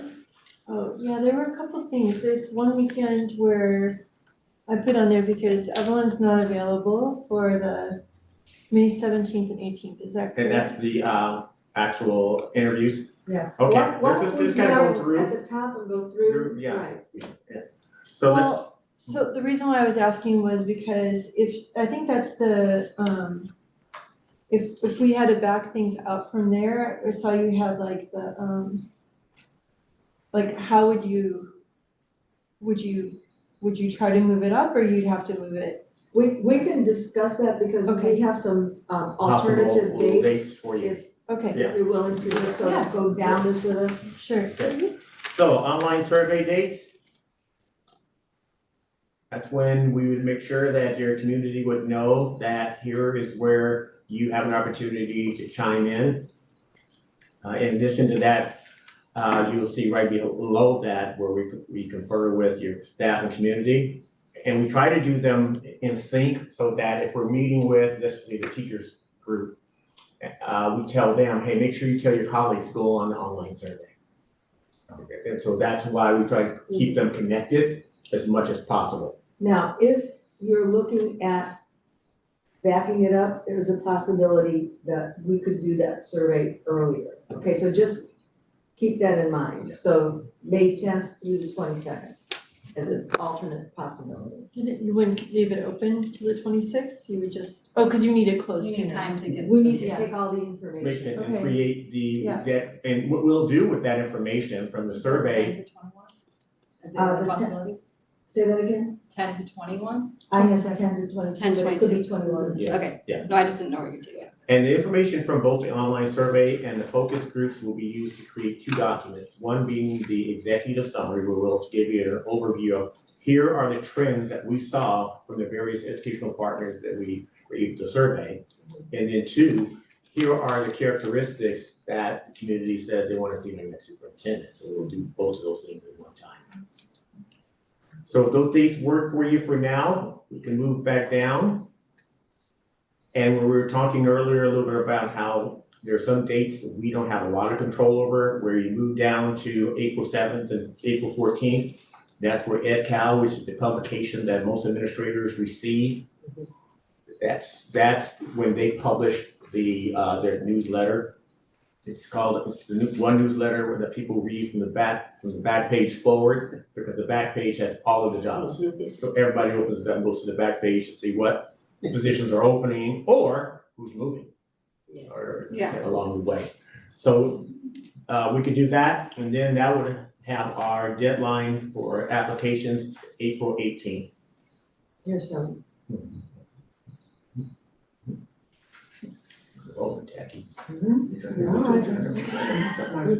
No. He's on a roll, there are other alternatives, just bear with us. Hey, there Because are. we want them. So I have a question. So, Yeah. so those dates, so you're proposing like 3 dates in, like, so you'd have open the survey. Yes. And then the following week you'd have 3 days-ish. And probably doesn't matter any 3 days in that timeline, but you're gonna have about 3 days. Yeah, we'll have the 18th, 19th, and 20th. And the way it works, we take about 30 minutes per group. So we can, in those 3 days, we can get about 50 groups in. Because of the two of us. Between the two of us, plus we'll do some virtual, because there are gonna be some groups that is much easier. If you're talking about external facing people, they may want to do a virtual versus coming into the district office or wherever we set up. And we have actually, I think since COVID found, we have far more participation actually in Zoom meetings that we set up. You know, teachers prefer to be home in their bunny slippers, you know, talking to us over their computer. So we'll talk with your staff and determine which are the best ones to do on Zoom, which are the best ones to do in person. And that's where, once we've compiled the partners who you want us to interview, we'll work with Jesus and our admin to say, okay, here, we'll give them a grid that says, here's our time frames. And then they'll start plugging them in and we'll decide, Jackie and I'll decide, okay, who wants to be in person, or we're both gonna be in person on 1 day, 2 days. We'll make that determination at that point. Any questions about that? And moving to the deadline of April 18th? Well, between the 14 and the 18 on that publication, then I suppose everybody's ready because they will have only 4 days to send their application. So let me tell you what's going to happen. When we finish tonight, if we get your permission, we're gonna post it on our website and probably your website. We will start getting interest immediately. Immediately. Once that occurs, we'll do this information here and people will know, because what we'll do is 1,500 subscribers, it goes out to the immediately. And so they'll know. So they'll be looking for the time. That's why I always wanted to get timeline down, because they're gonna be looking, what's the timeline? What does the position description look like? Because the timeline, obviously, they wanna be on the ball to make sure that applications are open now, let's do it. And then position description is important because they know that's what we look for to determine if you're fit. You may be a great superintendent, you may be a great assistant superintendent, but if the community says, here are the characteristics we wanna see, and that's not your strength, then you may not be a top tier candidate. And it also will have your salary range on it as well. So those are the things that potential candidates will be looking for. But immediately, we're gonna start blasting it out to people. So looking at the salary range sooner rather than later would be very helpful. And actually, Jesus started a little table on that. Comparisons to your local, people we compare to typically. Alrighty. With that being said, moving through April, we will be doing our background checks. Our background checks are not just the people who they send us, because each application asks for 5 references and then 3 letters of recommendation. We are going to be very picky in terms of who we identify as who we're gonna call.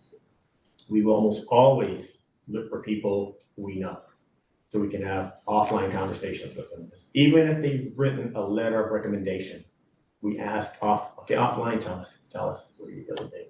What did the critics say about them? What did their admirers say about them? Offline. So we'll do that. And if they've been in other, and then you also have Jackie and I, but you also have our partners. Remember, every other Tuesday we meet and we talk about every single search. And we'll ask, does anybody have any information about this particular candidate beyond what we're gonna be doing? Yes, they were in this search, or I know they work in this district. You may wanna talk to this person about them as well, but they didn't list that person. And just a quick, and then we go down to the interviews. Let's pick a date for the interviews. Now, this was a concern, right? Yes. Yeah. Well, actually, Well, let before me we just review check. the candidate selection. Let me just check. So Evelyn, that's the weekend you're gone, right? That's your, the 17th. It says all day meeting, what time is the all day, do we know? Is it like? All day. I mean, literally all day, it's like 8 till 5 the first day, probably 8 We'll probably push it back to 8:30 or 9, depending It's a on. Saturday, Sunday. Isn't that the weekend you have your thing? It's on.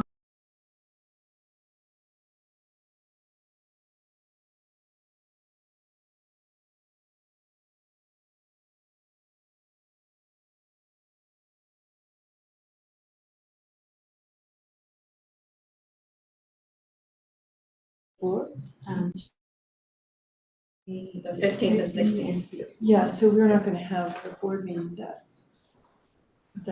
we're supposed to have a governance development meeting. We're gonna move that. That will need to move. Yeah, we're gonna move that anyway. Okay, so I thought you were gone the whole weekend, but you're not available Sunday. And you're coming back what day, I'm sorry? Friday the 16th. 16th? Okay. So could we do it the 24th, the following week? Oh, I think it should be the week earlier. I already don't like how late this date is to begin Okay. with. So we're looking at maybe, is it the 9th and 10th? Yeah. How about the 9th and 10th for everyone? Well, the 9th is Well, a is it the Friday. 10th? No, Tuesday, 10th and 11th? Well, no, if you can't do Sunday, I can't do Sunday. Sunday, so look for. 10th and 17th, can we do two Well, Saturdays? no, and it needs to them be next to right each next other? It may- yeah. About the 8th and 9th, Thursday and Friday. Yeah. Yeah, it doesn't have to be Ninth- weekend. ninth I and say, 10th. I prefer not weekend. I could Okay. do weekend, but I prefer Yeah, not if, weekend. if, it does not have to be weekend. But I think Thursdays don't work for you, right? So it might have to be Friday Friday, to Saturday? Saturday morning. Friday, Saturday, Sunday. So I'm 11, working 12? on the 10th. 9th, 10th. You're Are you working working I'm on working 10th? on the 10th. Gotcha, okay. 8th and 9th? I work on the May. Oh, May, okay. Could they be separated by one day?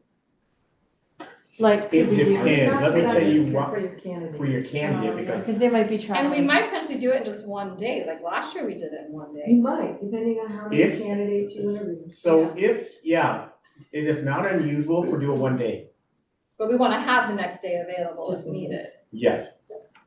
Just know if it's a one day, you're talking about typically 8:30 till about 8, so it's a 12-hour.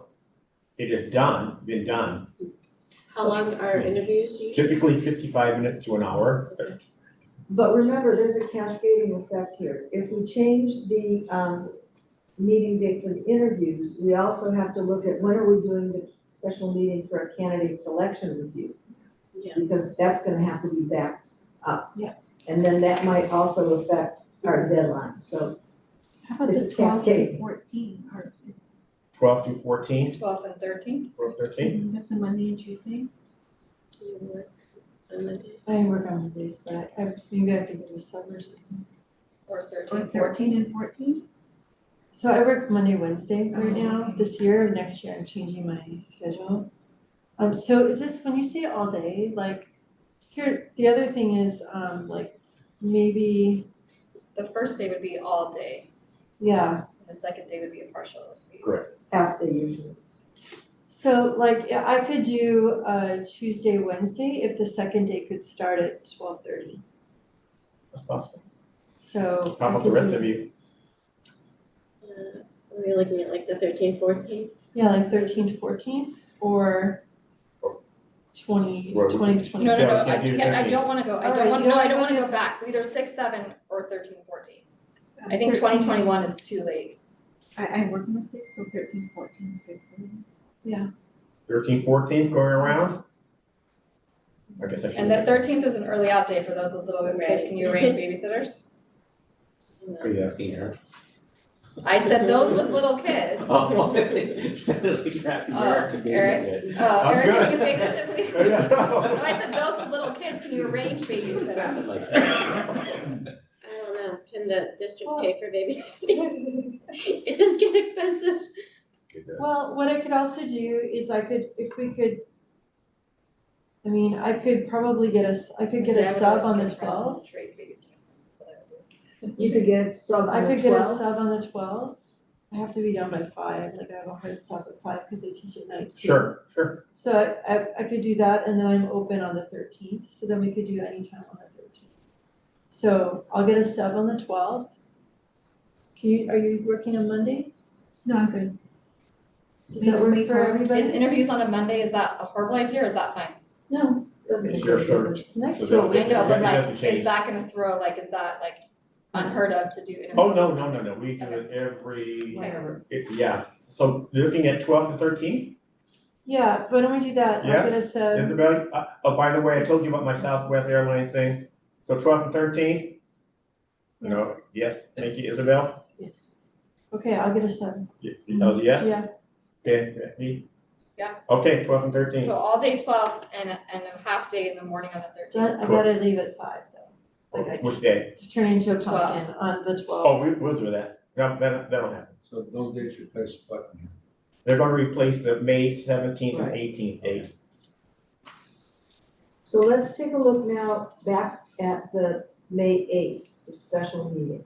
We can move that one. Or we may not have to, well, 8th. We probably need to give them a little more advance notice when they're interviewing. Yeah, in our admin needs time too, so let's move that back. So we need to move the May 8th back. What works for you guys? If we did if you wanna do the 5th, if you wanna do Monday the 5th, I could do it at 12:30. I'm sorry, I don't know your schedule yet. This May 8th. We're closing May on the 5th? 18th. Because May 8th, they have to. 2 weeks. Yes, anytime in May works. So we gotta have. What about the the Tuesday, so you earliest don't, would be it's not during your week, Saturday. your work day? I work on The She evening. works on Okay. Tuesday. Anyone What time after is the it? second. What? May 5th. Could Monday. the second How itself can it work be on that the way? evening or? it needs What to be about on the Friday day? the 2nd during the workday? Okay, question, is this an all-day meeting? No, this You is decide probably 2 hours. about 2.5 hours. So we could do an evening meeting. What if we do it on the evening so You everybody could? can? Oh, yeah, in Tuesday fact, the I 6th? would suggest that you do it evening. Tuesday the 6th? The SCF showcase is that night. Wait, Oh. wait, Tuesday the Yeah. 6th. Yes, there we go. something. Okay, Monday 6th at what time? no, we can't do the 6th. Can't do the 6th. Let's go back to the 2nd. I thought you were talking about Friday the 2nd. During People during work on the the 2nd? during the workday on the 2nd, would that work for everybody? What time is it during the workday, what is that like? Well, we could It's up to pick. you guys, it's yours, because there's nobody but you guys involved in that meeting. Yeah. So, available on the 2nd. but not, I'm Yeah, not same available Then at it's a night. Friday. Early. We're not During talking the about day, night, we're talking about during the day. workday on the 2nd right now. 1:30 to 3:30. Yeah. Well, I think earlier is probably better for both kids. I have a 12:30 Oh, 9 Yeah. to 12. So you 9 wanna to do 12. like, 9 to 12? 9 to 12? On the second? May 2nd. Okay, so that's in the May 7th, 8th, I mean? Yes. You double checking, Bridget? I'm gonna just double check one Sure. thing, so. You have to do Please, Southwest please. Airlines. Was that? You gotta do check. Okay. I know. Exit row. So what time did you say again? May No, 2nd. no. May Is this 2nd, 9 to Southwest? 12. You're in exit row. Right. Yeah, I need a yes. Oh, like you're confirming, like, you know May you're 30, 2nd. okay, that's what that was, okay. Yes, I can do May 2nd. Alrighty, 9 to 12. alrighty. That's good. May 2nd, we're good? Yes. You moved it all up, Michelle, that's good. Okay. Alrighty, So And- that's in person or on Zoom or, we don't know? that's it. We In do May person. 2nd's in person. Okay. Special board meeting? That'll be in here like this. What time is it? 9 to 12. 9 to 12, you got it. Did you get that? May 2nd, 9 to 12. We're good. Wow. Perfect. And then just to double check, it's all day Friday, and all day Monday the 5th? And Monday then, the 12th. I'm sorry, Where'd you get the 5th? okay, sorry, all day Monday the 12th, Yes, and then hold on the 13th. correct. Like a morning half day. Hold. Is that what hold means? Half day? Half day. Hold is half day. What Well, she no, means- I'm just saying, like, I just, because we don't know. There's Yeah. a chance we might pick it all on Monday and not need to use that Tuesday meeting, right? So if we on Monday before 5 o'clock decide who our superintendent is, then we don't do Tuesday. But if we Correct. haven't decided, then So we just come come back. back, maybe we do, maybe it's a follow-up, like, hey, we're bringing our top 2 back and having them interview, and then we pick that morning. So for the sake of calendaring, do we wanna reserve the morning 9 to 12? Again, like, or like, On the is that a TLD or what is happening now? On the 13th? It's an early release. It is an early release, so So 9 to 12. Yeah, from 9 to 12. did you get out, did you get them at 12 or what? It's out at 12:30. Is Yeah, that yeah. okay? Yeah, 9 to 12. Okay, Yeah. so let's do 9 to 12. Okay. Let me just say 9 to 5. And So for the candidate picking night, I assume we'll just do it in here. But the other one, are we doing it offsite? Yes. Correct. Which one's offsite? So when we're interviewing the candidates, right, because we want it to be in kind of a private space, so we'll do it offsite. Like a conference room at a hotel or something. Okay, so May 12th and 13th. May 12th and 13th. Correct. It'll be in Sunnyvale, but just Okay. not here. Has to be within the school district. Yeah. And so there, we're looking at, we don't have to finalize the validation visit because it all depends on who the candidate is. You guys get to decide if you're gonna have one based on the candidate themselves. And then in terms of the board approval. Sorry, can you repeat that one more time? Yeah, looking at where it says. And we can tell us a little bit about what that looks like since we didn't do that Sure. before, like. Typically what happens is, let's just say that your new superintendent is coming from, I'm gonna throw Morgan Hill, just because, no reason. Well, that's interesting. Still Why would you say that? You're done. We're still- Oh. yeah, still Job done. superintendent. That's right. And so basically what happens is the board may decide that they want to go down and talk to the board members in Morgan Hill. The board may also decide that, you know what, we're gonna have our teachers union meet with their teachers union on that same date. You may have But parents. this is like you've already decided them, but not officially, like. Well, they're not official until they are approved Yeah. at a regularly scheduled board member. So what you do is you will say, and we'll talk a little bit about the press release, but you'll say, we've identified a finalist. Okay. Doesn't mean that they are the actual one. And so it's very rarely done now. But the board can decide, as I said, we don't have to decide tonight, but you just need to be aware of, there is that possibility if you wanna go down and see that person in their work environment and talk to people in their work environment, then you can do that. I will say, well, at least in the last 6 years, Pre-COVID. we haven't done that, but some boards. And I would wanna see them crying, like, we're so sad they're leaving, you know, that's what I would wanna see.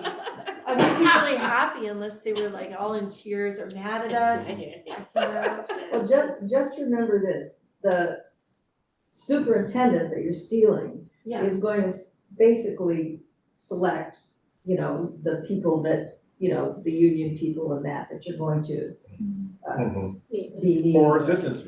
Or assistants, Or assistants, right. pick. And chances are that, you know, they'll have a feeling that they want those people to say how sad they are, you know, to Yeah. have you. But I will say that one of the things that another board that I worked with relatively recently decided to do was instead of an actual visitation, they did Zoom meetings with their job alikes. So board members did a Zoom meeting with the board members, and then assistant soups did a Zoom meeting with the assistant soups. And I can't remember how many more groups they did, but you know. So you kind of more wanna- to get like a feel, like what's Just their to ask leadership style, questions. and Yeah, like, yeah, like what are some exactly. tips for working with them, or just Exactly. kind What of, should we be afraid of when we first come? what's their favorite chocolate? Exactly, Exactly. yes. The most important. So that's, we'll get to that when we have the candidate review meeting. That's where we usually start to get a better sense, and then after the interview, once you've identified your finalists, then you can decide on that. And then the last thing we have here is the approval date. These are your regularly scheduled board meetings we have here. And so that's when that person would typically be announced. They usually bring their family to that particular board meeting, and we can move forward from there. So we need to do the stakeholder. Yes, we're going to next. So I have a question, with the, it says the week of May 19th, is that still when we would do the validation process the following week, or would we You can move it up. roll into it? Yeah, you can. If you were looking for, because we have do have a regularly scheduled board meeting the 29th Mhm. of May, so either way, that's our target date, right? Yeah. Yeah. Because we're gonna, oh no, actually, wait, are we doing the 22nd? I have May 1st and May 15th as regular board meetings. Oh, this is like an old First, calendar 15th, here. and 29th. This is like leftover. So does this mean we cannot appoint the superintendent until June, because it has to be at a regular meeting? No. And we don't currently have a regular scheduled meeting. when's your next scheduled meeting after the interview date? You're interviewing the 12th and The 13th. 15th, and I don't think we'll have a contract ready by that fast. Wait, I thought the 15th, 16th, where's the governance meeting? Yes. That we were, Oh, yes, that's that not we a have to regular move meeting. anyway. Yeah. So, The next one after that is June 4th. yeah, so we'll need one in between that. But that's my question, because No, it's not a you- regular scheduled right. meeting, we can't You can't. create a new meeting. So you said the 15th? So Maybe, Yeah, but Evelyn won't be here, but that's okay, we just have to. we wouldn't have everyone else I shows. doubt, I'd be surprised if we had a contract negotiated and ready by then. Because you'd have to have the agenda posted before that, Correct. so it's And literally so not possible. it's gonna be the June meeting, to Yeah. your point. Yeah. Yeah, because it usually takes about a week at least to do the contract negotiations. Yeah. Yeah, because you guys are gonna have a contract, the candidate is going to take that contract and give it to either their attorney or someone from AXA to review. There may be some changes that they request, so it kind of goes back and forth. So typically it's gonna be about at least a week to 10 days before you get that done. So June 4th, I mean, it's a Yeah. Wednesday. Yeah. All right, got it, thank you. I got it. June 4th, all righty. Moving on. Ed Partners. If you recall in the presentation, I mentioned that this is an opportunity for you to look at pockets of your community who may not typically participate in school events, but to do a careful outreach to them to say, hey, you know what? We really want you to be a part of this process. We want to schedule time for your community to talk to the search consultants along the way. So who are we missing? Well, would you like to start and make sure that you want all of those that are listed, and then we can find out, are some of these maybe going to be separate, from others? So if we start with number 1, the Board of Ed, okay, we're gonna do that, obviously, today. And then, do you want us to speak with your current superintendent?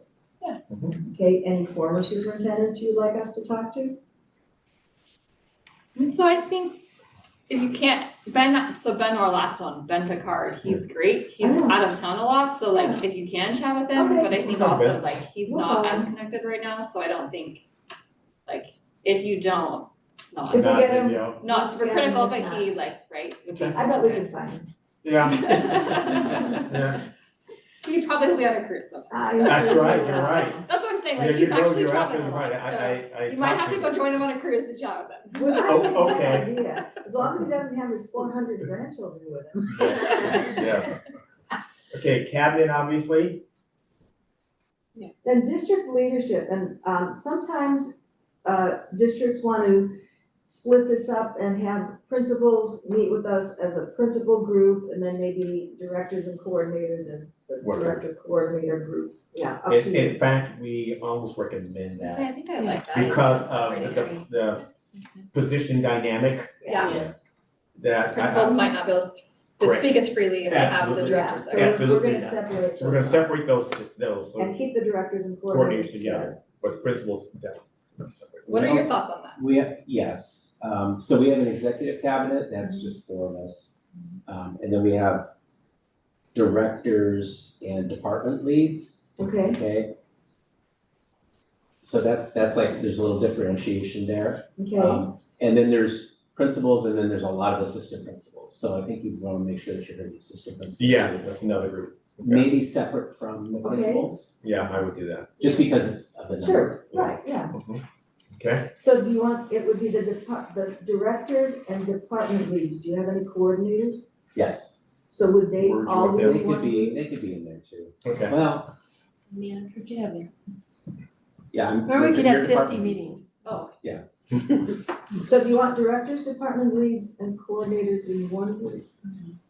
No, Okay, separate. Directors, So directors by coordinators- themselves for sure. Directors And and department department leads, leads. cause that means Got that's. Okay. That's our cabinet. Got right, it. and then coordinators. Coordinators could be separate. And what about managers? That's coordinators and and managers Oh, would go coordinators together. and managers, got it, thank So you. directors and department leads together, Got it, and then coordinators and managers. right, Okay, okay, I'll give you those, sure, it's in there. got it. And what we'll do, by the way, once we have this list, we'll send it back out to you and ask you, is there anybody who's missing? Yeah. So, and that'll. Confirm, here's the list. Here's the list and so on. So then, classified staff, including the district office staff, we generally try to do you all, join a Zoom, because that's usually easier for people. Are you okay with including the district office staff and you're all classified, or do you want to separate them out? I think because they're here, a lot of them are here, like I think don't they have like a meeting? I don't know. Well, they meet by departments. Yeah. I think you're gonna have like both a Zoom option and a in-person option. We can. I think that would be good. Yeah, and we will also look at your list and say, okay, are there some natural times within our Right. time frame that they meet anyway? Yeah. And so we'll say, okay, They're already meeting, we'll plug in. we'll plug 15, in, 20 minutes. exactly. Yeah, the reason I said that is, like, the people who are here, there's a lot of them that are here, they're just here, and they'll just show up. So we could just Yeah. be here, or they could be here. Yeah, and that's pretty easy. Like do a classified meeting at Yeah, district office and a classified over Zoom. and then you'd wanna Zoom one for everyone. Yeah, Okay. okay, got it. Alrighty, Certificated. Who's confidential? Like I know that term, but I don't really know the term. Jesus. Jesus is the only Or confidential stuff. Now typically, Maybe it's your HR. superintendent, usually HR's admin is one, sometimes Payroll. business, your payroll is the other. Usually those three are confidential. And sometimes there's more, but yeah. Yeah. Okay, What do we decide? Do we want to do confidential with district office staff? Classified? They could be with the I suggest you don't. management group, I think You want their confidential own needs group? to be a group of their their own. own group. Yeah, because they can speak up more. Yeah, you know. they have a very unique role and perspective of the district. Yeah, I say they're gonna hear a lot of stuff. Yeah, because they get a lot of it and they'll buffer some of it, even from their managers and so on, so it's a game. Okay, looking at your, It'd be fun to be you guys in these meetings. You know what, just so that you know, we actually take down verbatim what people tell us as a group. Everything is anonymous, except it is disaggregated by group. You see all of our comments. So you'll know, not our comments, Yeah. you'll see the comments that we were given. all right, going down, looking at, so certificated, we're okay there. How about number 8? Pretty clear. Wait, so quick question, for certificated, last time did we, no, I'm probably mixing up, I was trying to say, did we have you guys go to each school site? But that might be related to our facility master plan. That sounds like a strategic plan, yeah. I think, well, no, this was like a forestry plan, this would have been a facility master plan probably, and that would make sense by school site. We So how do you usually do Zoom. for certificated? The same thing, we usually do a Zoom, where we ask Just one teachers- huge, or all certificated? What is this? Oh, we could split it up into middle school. Well, let's do that, I like And that. elementary. Is that something to you guys? Yeah, I like that too. Okay. So that's like all the, like the SLPs is what, like the, not just classroom teachers, it's all the. Correct. Yeah, Yes. right, you're right, yes, all those, yeah, exactly. When you're saying SLPs. Speech language. Oh, yeah. certificate for someone. Do you have SEIU or just CSEU? Okay, so we usually do their executive board as one. Okay. Students, is there a district? What's the day of our? April student 9th. That's what I was just gonna Biggest, say, April 9th. can we like tag it in? And then we have students coming in for the meeting with me, we want to usurp that. April 9th? From 11 to 1. You don't take the whole thing, they just would take like 15 minutes of it. That ends up being. Believe it or not, students have a lot to say. Yeah. Oh, they do. Oh my gosh, they really, really do, and because. They will love this. They do. We also sometimes ask them to take the survey. So we were going to be doing stakeholder input in March 18th through 20th. Yes, that'd be a little late. That's a little late. That's late. Okay. Do you have student board representatives, or do you have student councils at your schools?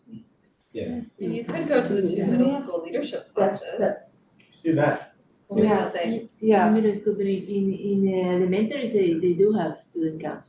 Mm-hmm. Yeah, so middle school, they have student leadership, and then they also have like, at CMS, they have the leadership club, right? They have the, it's the, what is the name? There's an acronym. Ms. Carpio's here. Ms. Carpio, can I phone a friend? What is the name of the student leadership? Web leader? Web. Yeah. Oh, yeah, that's we used to right. have web. So they Yeah, have the web right. students, and then they have student council, and they all, but they're different Right. groups. So one of the things that we've done is we contact the principals of those middle schools and we say, could you invite a representative group of students? So it isn't just your student council kids. It's, all those kids, the kids that may not be necessarily in student That would council. be a better, So, They're and good at that. will the principals have time to pull that together in the next few weeks? it shouldn't take too long. Usually it's in the library and they provide pizza at lunch I for the remember kids. doing it. For some reason, I feel like We were like. We were not on Zoom by then. No. All of that was in person. in person. That was all happening in January. I remember going to a school site Yeah. to do something. We didn't do a single thing related to superintendent search on Zoom, even the interviews. Just the interviews. Nope, we did all The that in interviews person. were in person. Yeah, everything. We wiped everything Even though our out. regular Everything was meetings, our wet regular and gross. meetings had transitioned to Zoom, but we did that. The first time I talked about Oh, I was thinking 27. maybe it was the 26. 27th. Okay, But so, we can meet with the so I like the idea of the representative You'll always remember groups. that. I do think that because the web kids and the student leadership kids are also, like, if you said add an extra group, if you had extra groups to add, Mhm. I would add some of those student leaders. Mhm. From those groups, you could invite in the kids who are on student site council. You could go into an ELD 1 and 2 classroom, Newcomer groups. yeah, right, those are the newcomer groups, those are the newcomers, and just get feedback from them. They might not, cause I think for any kids, you're gonna be explaining what the superintendent is and does, Sure. and what they're in charge of, and And typically, your teachers will already have them prepped. This is gonna be your chance, here's the position, and so when we come in, they are ready to go with all kinds of responses and answers. It's very impressive.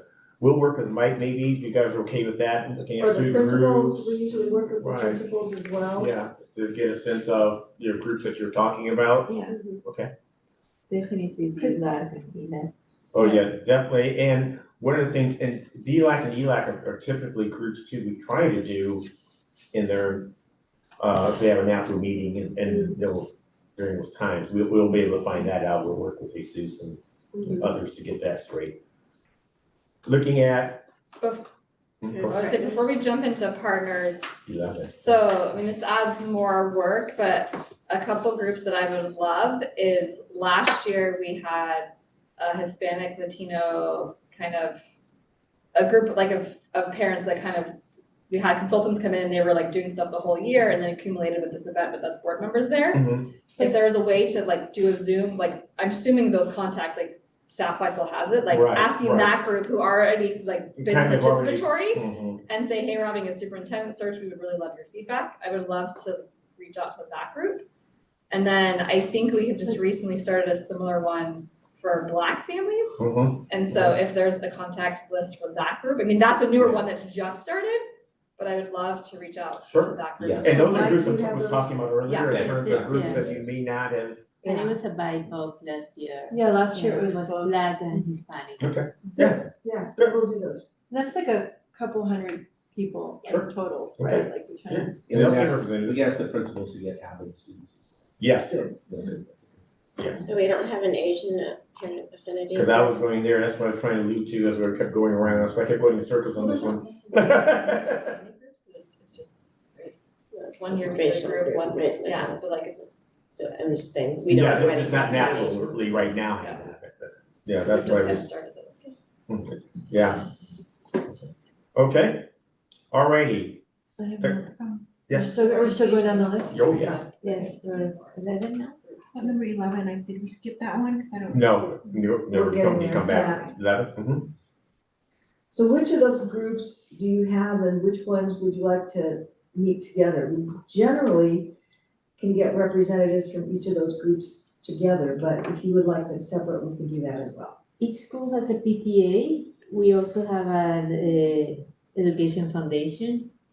Yeah, that's. That's not not important. Yeah. Oh, I think maybe putting the PTA reps and the foundation reps together, is that a crazy idea or? no, That might be they're more normally. Okay. I feed on actually- each It's a little other. different. I don't think so. I don't think so because the Ed Foundation has a board of someone from every school. I think they would like to give input. They'll have their own thing, and then the PTAs, there's like the PTA presidents, there's PTA people you could invite. You might get people who are available and people who aren't available, but you could get a big group. But then there's also at San Miguel, Yeah. there's, it's a different it's like a, Familias Unidas, like that. yes, it's a Spanish speaking, Spanish first sort of, effort going on there. So And it's the San Miguel, you said? it's at San Can Miguel. we work with you maybe or who's to find who the contact person is? So would San Miguel be with the PTA people or their own separate? I think they would have their own because they would, even if you had a meeting in Spanish for families, they're a special group. Yeah, and we've done that. So, but it Yeah, could we- be, we- what if, we could just reach out to them, but we could, looking at the open community forum, if there's an English speaking community forum and there's a Spanish speaking community forum, and that group is specifically like targeted, but it's open to any Spanish speaking. Well, and we had talked about, like, they were interested in actually, when I talked to the San Miguel families, they were very interested in, the district's idea from pre-pandemic of having a Juntos Advisory Committee with parents and families that would span both elementary school and middle school. And so, like, they're already kind of unofficially that for the elementary school, and then they graduate to CMS and they participate like crazy there. But I think that would be, I think they have a kind of a unique lens because they're in their mind, they're thinking about Juntos, and San Miguel. Okay, well, we'll work with Michael. Maybe. You Okay. see that? Juntos group apart, yeah. Yeah. Okay. Or maybe even just Juntos, maybe that would be the better nomenclature. Instead of San Miguel, maybe it would be like a Juntos session, Juntos parent session. Well, because that But then includes there's- Columbia. Yeah, Yeah. yeah. But then those two, the San Miguel and Columbia also separately, right? Yeah. Those are PTAs. Okay. Well, the Wait, PTAs wait, won't be let me separate, it'll be in understand that. PTAs all together. It's not like each PTA gets. Is So- Juntos gonna be the two together? Yeah, because Juntos goes from San Miguel through Columbia, so Juntos parents and then individual parents groups. Yeah. Okay. Right, but Juntos is incorporating San Miguel. Yeah, so you wouldn't have to do San Miguel, because like, as we were talking through it, I was thinking the San Miguel PTA is sort of special, but then they could join the other PTAs or do other things, but having the Juntos thread is probably a separate thing. So San Miguel PTA would still be invited to the PTA meeting. Right. Yes, And then yes. And then Juntos could Juntos incorporate would be a people different. from both groups. Yes. Okay, got it. Yes. Do you have SSC representatives and So say council. We do, would they be in with your PTA folks, do they? I think maybe. okay. Sometimes they're Okay. the same. Yeah, yeah. Yes. Yeah, depending That's on, yeah, okay. Got it. Any other parent groups or partners that you want to consider? I had, not for parents, but I had outreach coordinators Yeah. at each of the school I was sites. thinking about that too. Actually, Those- that's what we. That's good. Certificated, Yeah. right? Yeah, because Or, they're not certificated. Classified. they're classified, but they're a They unique need to be group. pulled out. Yeah, I like that. Okay. Yeah, they have a different Give us the- perspective. I love it. Okay. You're writing down all these. I have Yes, them all. yes. I will type them up, Okay. get them to you. Oh, Actually, I'm gonna get them to Jesus. And Yes, Okay. and then, service clubs. Rotary. Kiwanis, Rotary, Really only, Just Rotary, really Rotary is They're the Rotary. number one. I mean, it's not as like Sunnyvale Community Services Oh, that would be, that's a, or Oh, just yeah, Marie I like Bernard, that. like that's, as I was writing I think names, like, Sunnyvale Community like Marie Services. Bernard is the director of Sunnyvale Community Services, I would love So her. maybe Plus- like inviting a But group, she's on Rotary too, but I mean. yeah, for Oh, she's on Rotary? community But I- partners. So, all together yeah, so in one Marie meeting, Bernard like we is the did with- director of Sunnyvale Community Services, Oh, and so they're that's right, what like, we did the supporting like people with low income, right, Yeah. housing and For food and that strategic kind of stuff. plan. Yeah, So she's the strategic director of plan. it, but she also is a Sunnyvale resident, and so she is a leader in Sunnyvale. So she may But be- she's on the, yeah. So that we did, when we did the strategic plan, we did one meeting with all our strategic partners together. Yeah, so you- And then we invited the Rotary, the city council Right, members, that's like usually what we do. everybody who Yeah. could make it that date. We invited a bunch of people and then like 50% were able to Sure. make it and then. Yeah. Pulling from that same list is a good idea. Yeah, Yeah. yeah. I that like was a that. good group. There's Elton Hospital. special ed. Yes. Group. Special ed parent group? Oh, They that's- met, the strategic plan group met with them several times. So Bridget, this is how you see it grows from Yeah. 20 plus? Yeah, I'm feeling better So already. you wanna add a special ed group, right? That's your saying stuff. Special Yeah, ed. so you did Yeah, add it. Yeah. Yeah, but that could be the number 13 because it's the number 13 will be the community partners altogether. Some, Yeah. yeah. Or parent partners. Wait a minute, let me see if I have that. Did you want special ed folks separate or? Yes. Yes. Okay. Special ed their own. Alright, that's what I have. And the strategic plan group, what was that called? That had like a good name. That was like wasn't like visionary group or something. It was like some, Steering was the committee. cool, no, but it was like the, It wasn't the steering committee though, because it was all of Yeah. these Like a rock community star name. leaders. right, it was like a name that was like, I was like, oh, I don't remember, sorry. yeah, I I can't, know, I remember I the don't, name. I wanna be on that one. Yeah, okay, all right. Because it was such a good name. Yeah. Yeah, We'll look it up. they're gonna find it, you're gonna be like, that's true, that sounds like I wanna be invited.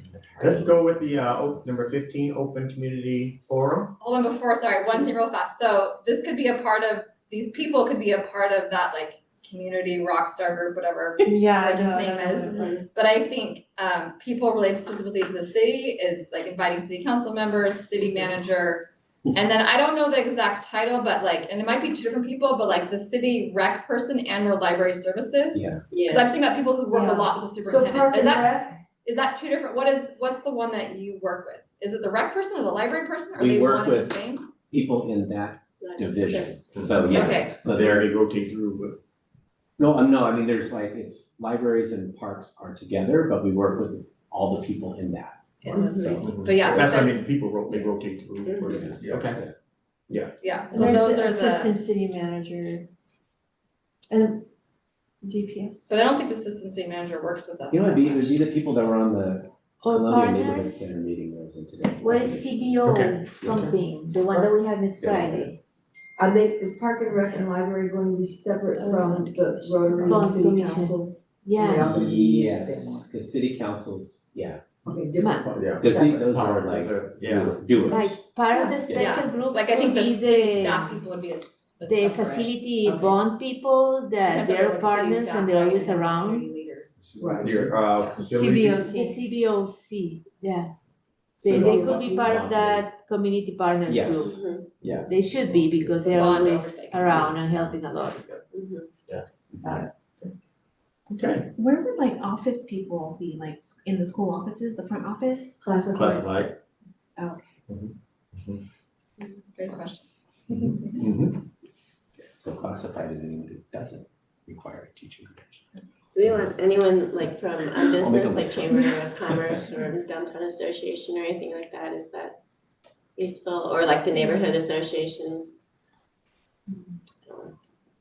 When we Maybe do we our invite those to the Rotary open and community. all that, sometimes Open community. people are, yeah. invited. Yeah, I think if we did that open community one, then we could put it out to read like for the community Yes. neighborhood Yeah, that's a good idea. associations. Yeah. Reed Myers. Okay. So she does she's the head of like all the neighborhood associations. They have a monthly meeting. Okay, yeah. You could probably I think it's actually Quarterly. Yeah. quarterly. Okay. But she can put it out to the network and. But she has an email list, so she could just say, hey, there's this forum, if anyone's interested, come join, yeah. All right, let's look at the forum members today. Livable. Livable, it is livable. Yeah, so We in can- terms of the forums, would you say, Can we just say that one you more? wanted Yeah. one in Spanish and one in English? So do you want them on 2 separate nights, or do you want them concurrent? Okay. No preference. Okay. Maybe into different, so is faster the English one and is faster the Oh, Spanish when you one? meant concurrent, not happening at the same time. I meant 2 different days. But when you say concurrent, you're not meaning it's all one meeting. No. It might be 2 meetings happening at the same time, yeah, so Yeah, it's not same meaning time they'd in all be on the different same places, meeting. right. Yeah, so it's a Okay, separate. do that, okay. Yeah, that we forgot to tell you, there is another very important group in the community called Livable Sunnyvale. You could invite them to the Livable? community. Yeah, livable. Livable Sunnyvale and Yeah, the one of the and partner, what is it? Community partners, Leadership, yeah, so. and leadership center. And you could also add Leadership Sunnyvale to that list too. They don't need their own meeting, but just to invite them to Part the. of it. Open Yeah. community Open. forum. Okay. Yeah, or to that That's good. community partners thing or something like that. Yeah, she'll get everyone to come. And You know that. when are we gonna do the community forums? Go back to the input. So typically, we do them at the same time that we're having the input session. So for example, we're looking at March 18th through 20th. Typically, we'll have one of those evenings. Does it matter to you guys? Can we do a Tuesday, Thursday? Can we go? Can we watch? No. We Oh, we really can't have go. to No. Okay, then I don't care. Because. It changes the If we're there, dynamic yeah, I don't care if we're there. tremendously. Okay. Location for those? That's, where's the Zoom? location? I think Zoom's probably best for those communities. Might be. Zoom, we're talking Zoom. And you have an interpreter available, right, if we did a Zoom? We have to request it. Okay, but I need to. Okay. request it. So we'll do Zoom, we'll pick the dates. Yeah. And then, if that's okay? All right. Do we think Zoom's best for both of those? Do we think one of them in person would be better? Do we think? Like for Spanish speaking, Yeah, one that's of the what I was going. schools in North Sunnyvale, having it there, would that? I don't know what would be best. I think one Zoom, one in person always helps. But they're gonna be Wait, 2 different Languages, right? languages, right? So one's in English and one's in Spanish. But the Zoom could be English with Spanish translation, right? So tell me this. And the English one, we could also do have translation available Yeah. for both. So tell me this, in terms of when you want your Latino community to really come out and be involved, what's the venue that they come out in? In person? In the current situation, Yeah, current Zoom situation. is probably, they're gonna feel Okay, safer. then I would do Zoom. And I have to tell you, and Eric can, corroborate, honestly, we're not getting a lot of in-person participants. People are just really used to Zoom. Okay. I will tell you, if we Zoom is get, convenient. yeah, if we get 10, if we get 10, that's a lot in person for community forums. The last district that Yeah, I they did, don't come out. and they were very, actively involved parent groups. The board asked the custodian to set it up for 150 chairs. So we had it set up for Oh, 150 so many. Good hopeful thinking. Yes, it is, but I had 7. no, we I mean, really that's the haven't story. had. That's really the story. And I've had similar situations where the poor custodian, I would say, So bad. 50 just because it's, but the reality of it is that people don't show They up. don't talk. Yeah, and the convenience of it. So People what are come the to Zoom. dates, Shirley, what's the date range you're looking at? March, 18, 19, 20. Yeah, okay, so we wanna know that be careful there aren't any parent meeting. Yes. That's what I was gonna say, yeah. And the 17th, there's no school. Right. So like if you send in a blitz on the 17th, people might Not not be gonna paying happen. attention, No, we right? have to get it out early.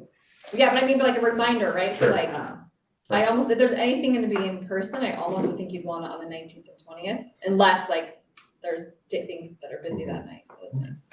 or we'll work with Jesus and Mike and get a list out and then get it back out to you guys and bring it back to us. Alrighty. A lot of work there we got done. Next one is languages for the online survey. I think you may have a couple of examples of the types of questions and categories, but for us, what we need are the languages that you typically and/or atypically would send information out to. Spanish, for sure. Okay, so English, Spanish. Then the question would be the third, is our third language Mandarin? That is our third. I mean, if we were talking about putting in a program, because there were enough. Oh, yes, right, it's true, I remember. And then after that, it's. Typically, we use whatever you've done with you typically put out. I think it's usually just English and Spanish. Just English, Spanish. Okay, If it's just English and Spanish. Yeah, let's just do that. Alrighty. Are you guys ready for some fun? This wasn't fun? It was great fun. No, this is work. We got a lot done. But now, it's the fun time. Yeah. And what are the characteristics you wanna see in your next superintendent? Ooh, yes. Get out of here. We go closed session?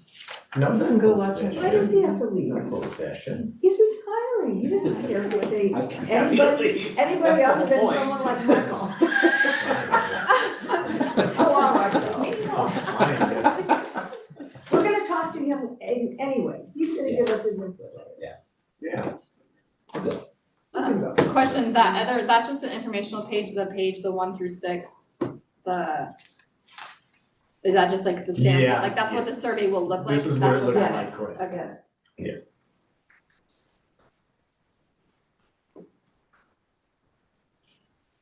Okay, are you ready? I think, If- I think. if we so- We know the closed Yeah, session we can at jump one, into it. at some point, what is Yeah, that we- for? That's different. That'll be different, without, there are more personnel issues. After we're done with this. Okay. So what are the dates for the online survey? The dates for the online survey are, March 17th and 26th, unless you want it earlier, in which case it could be May 10th and 22nd, but that's pretty early. Yeah. Oh, ridiculous. Not good. All right, here we go. Yeah, that should be. 17th to 26th. You ready, Jackie? I am ready. All righty. What are the characteristics you wanna see in your next superintendent? Sure. My notes. All right. Good. So I said it would be great if they already know our district, if they're familiar with it, and if they've had experience already as a superintendent. Okay. But if not, someone who has experience in the California public education, and not someone that just came from outside. And someone who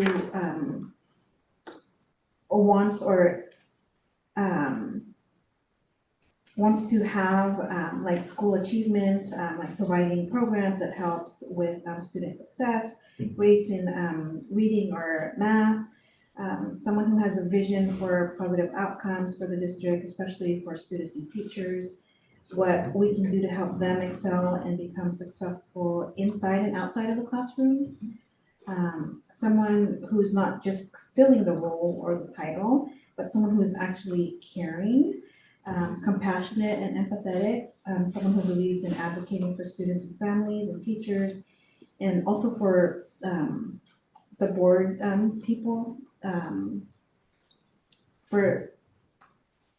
for us to count on them, like we can count on that person, not someone who is just hearing us, but actually listening to our thoughts and ideas. I'm almost done. That's a good list. That's good. The guy's talking to you. Oh, hi. We're all We right. have a coverage. Yeah. And then also someone who is easy to approach and talk to, someone who's serious but also has a sense of humor, someone that will, because I know they're busy, they have a busy role, they have to be, or, everyone wants them everywhere, but someone who can actually like go to school events, because, they have such a busy schedule, and I know, when I was in the Music Boosters and we wanted, at that time it was Dr. Picard. And so, our boosters were like, gosh, it would be great if you could come, but he's always busy, and so I remember, Mr. Scott saying, I don't know, you could try, and I did, and he came, and so we were like all like super excited, so someone who, would take the time to grant our wish. I guess. So kind of connecting with the community. Yeah. Wow, I have to tell you, That was a great list. It's good. she's so good. I'm happy. Typing was the one skill I never realized how important it would be in my life. Wow, no, it is impressive. Well, I was thinking about it when you mentioned it last week after our interviews, and you said, next week. Be thinking of these all things. I think Oh, you did a right, good job. yes. Took it serious. That was a good Thank you. list. I was like, oh, For that. she's got most of the stuff there, I think. Yes. Okay, who wants to go next? Or add two, that's great, great. Okay, I'd like to see an instructional leader, who is, a builder, not a manager. Can you articulate what you mean by that?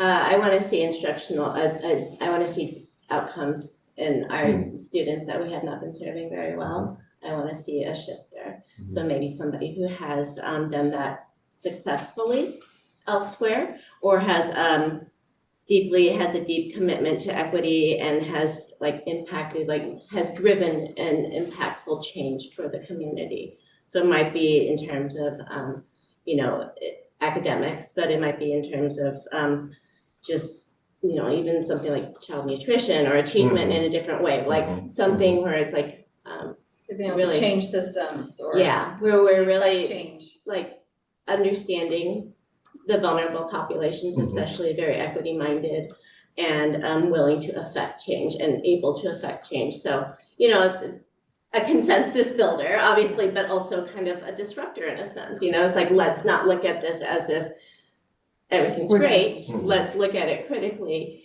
and Those don't a really fit transformational. together, consensus builder and disruptor. Well, yeah, but it's tricky. We got asked for it, right? I understand. Yeah. And then, but I think we need like a transformational educational leader, Yeah.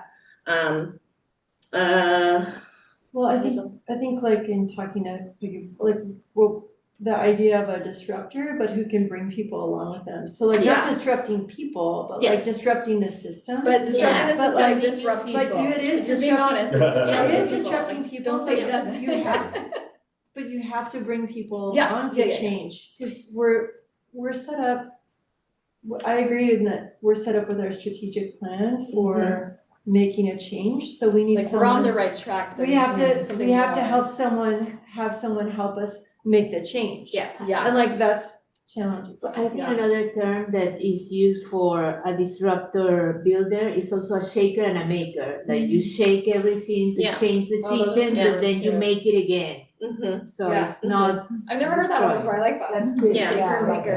Let's keep going, Peggy. Yeah. Okay, What did you say, so- a transformative? what? Transformative educational leader. So I think a leadership, it's like a culturally, inclusive leadership, but also whose I feel like whose leadership also trickles down or, into each school community, so that there's confidence in the district, a good communicator. Can you go back to the trickle down? Can you just say that again? Wait, that's not, maybe a different term. So, You don't- not trickle, you don't sorry, like the word no trickle Reagan. down? Well, I'm just getting triggered a little bit in yeah. a fun way. Yeah, She has fun. I'm lots of words joking that a affect little. her. I'm joking a Okay, little, but yeah. for anybody who watches this on video later, and they're like, what are they talking I about? didn't So say just that. like Okay. reframe. Let's say, Well, I just wasn't quite who understanding what you were models saying. leadership, and has leaders under, or, that also inspire others to want to follow them, not because. Inspirational, yeah. Inspirational. Let's see, obviously, we want somebody that's financially, fiscally responsible, Defender of vulnerable groups, strong inclusivity. I like that phrase, that wording. Defender. A defender. That is a really good phrase. Vulnerable Yeah. groups.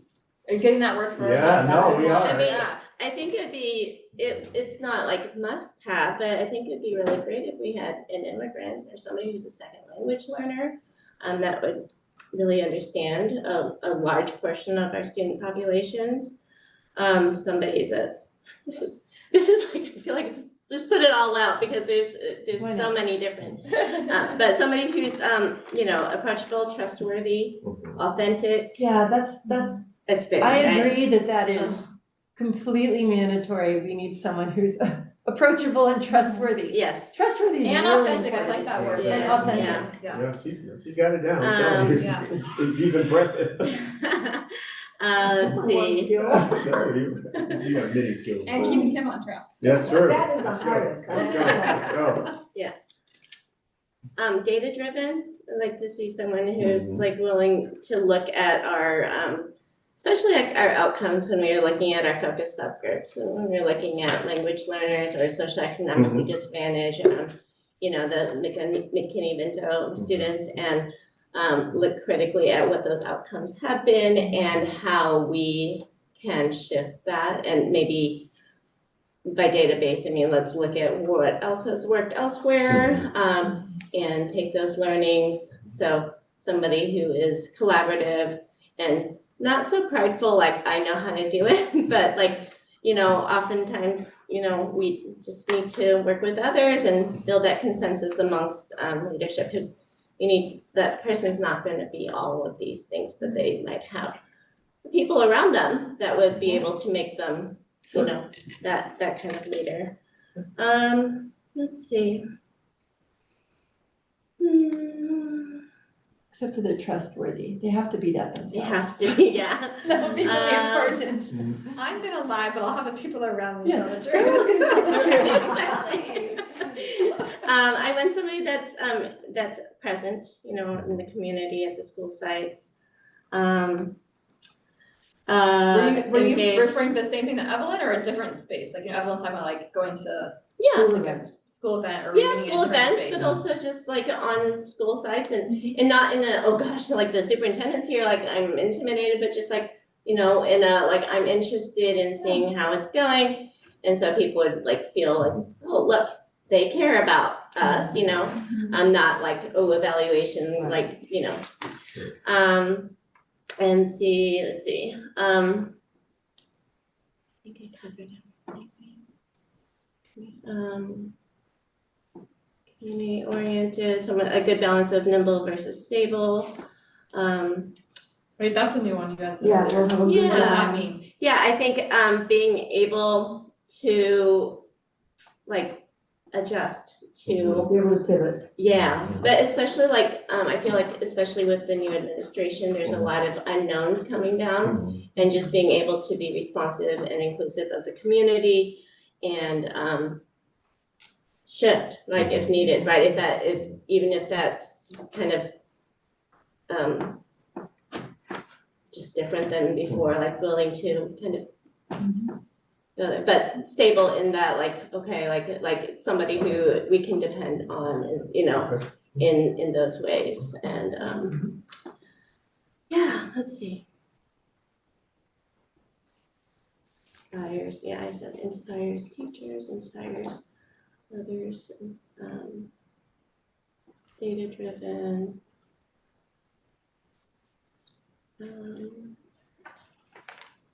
Someone who's willing to look critically at our district and the structure, maybe has to make some difficult decisions about leadership or, and just, yeah, that's it. Thank you. Thanks. Let's go next.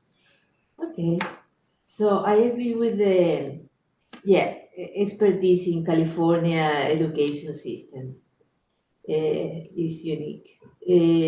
That can show some success as a leader, that is empathic, that if he's not as you say, an immigrant or a minority, at least somebody who understands the multilingual world, somebody who can speak more than one language, so understand the challenges that our kids overcome. Somebody who is a good advocate and has some sort of can tell a story about this is how I confront this situation or this, has some experience in that. Show a history of equity, is obviously empathic. Active in the community is important. An instructional leader is important. I wrote earlier, shaker and a baker. Yeah, I like that idea. Because it's somebody who is not afraid to shake some structure or work between silos of this is not just this person does this person does that. Well, what if you talk to each other and shake it a little? So which is this, as you call it, disruptive builder. Is trustworthy, approachable, data-driven, but it's a leader that inspires others to lead. That's important. It's not a king. Yes. And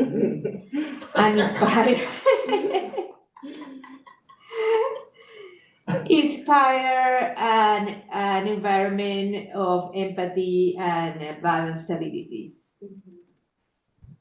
Cool. Thank you. I think you guys are gonna break the record of the most mini board.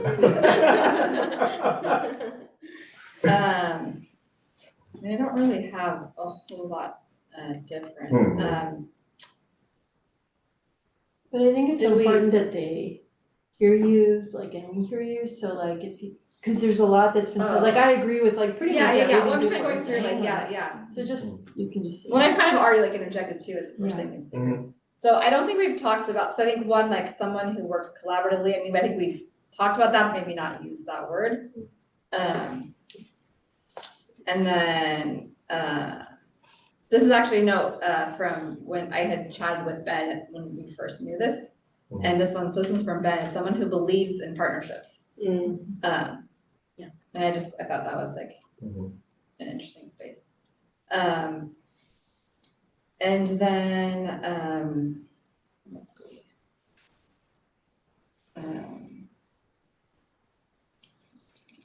So I don't really know how we would, and this is more how do we discover this? Was something I wrote a month or two ago. So it's kind of a characteristic, but it's how do we find out how they handle hard situations or hard conversations, right?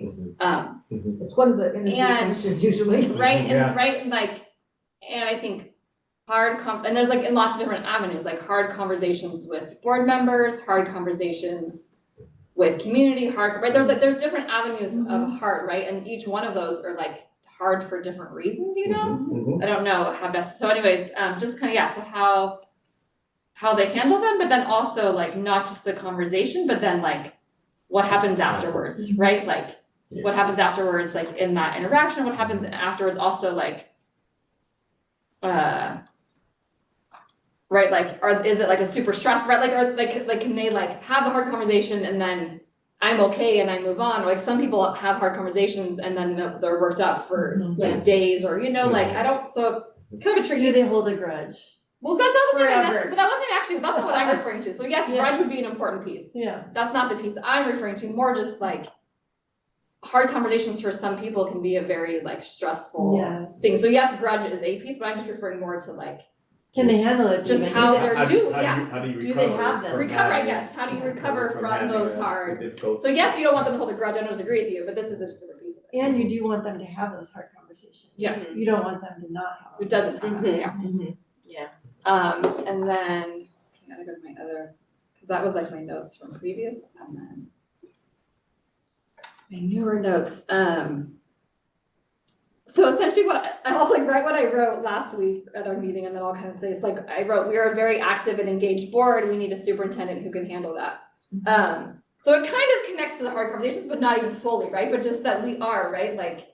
We are a board that, I think you can see that, right? And even, I mean, way more than like the board from 5 years ago, right? Like this, there's more of us who are more active and engaged and, right, we push back at times. Anyway, so I just think that's because the board is a very different board than it has been for lots of years.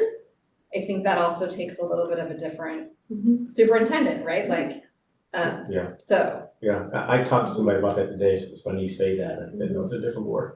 Yeah. This is a different group. Yeah. Yeah, and one of the questions we often ask is something similar to what you mentioned about active board, and how do you deal with that? Yeah. I love How that do you you deal with said beliefs pushback and from the board? partnerships, Yeah, that really yeah, like speaks pushback. really strongly to me. Yeah, just really in partnership with us as a board, but the community and. Oh, that's interesting, because I think when Ben said it, he was referring to like community partners, but that is true, in partnership generally, that is a good, I don't think that was what was meant by his comment, but that is a really good way to look at it. Right, yeah. Yeah, that is a good way to look at it too. Yeah, I'm adding that, board in partnership with the board. Yeah. I was kind of waiting for that one to come up. Yeah, and I think, and I think also, right, right, we're all active, but then also there are 2 new board members, right? And so there, besides just a generally active board, there's also 2 new board members, right? And so there's added space with that. And so I think some superintendents are better than others at like working with new board members. I think that's just like a skill that some of them have better than others. And I think that would be a very important skill because we have 2 new board members. And so a superintendent who, right, just, right, has, whether they have experience out or just like they could do a good job with that or whatever, you know, like, yeah, I think that's awesome. Next. Okay, that's good. So, like everything everybody said, I definitely had honest, open, and trustworthy on my top of my list. I had adaptable on there, which is similar to flexible, dependable. I would like someone who, there's a term that I read about a while ago that was like the servant leadership. So I'm interested in that because I think the idea of putting the job of. And that's I think what you were referring to, like you were just saying that a lot. Yeah, so you're, I like that terminology and like not so much about like being king or being in command and control all the time. You have to be, you are in command, but the way that you're in command is by lifting all boats, I guess, and in service to others. So, really I think communication is just so important, being able to keep your cool and listen, and really listen. I like what Evelyn might have said, where you're not just hearing us, you're engaging in the conversation. Yeah. I really believe the district needs a change maker. So, and that's because we worked so hard to kind of create the Sunnyvale Promise, this idea of a portrait of a learner. And it's gonna take a lot of work to get us there. So some things are gonna have to change, and that's gonna be difficult. So they're gonna have to be someone who brings people along and encourages and supports and gets the right reasons in front of everyone. So I think the keeping student-centered focus, especially the at Promise students, I think that's really key. Yeah, and I don't know if I said creative. We need a solution seeker with a heart of gold, honestly, because someone who's gonna go take us through all this big change, I think they just need to have a good core sense of self, like being we just need a good person in there with us. And maybe someone who,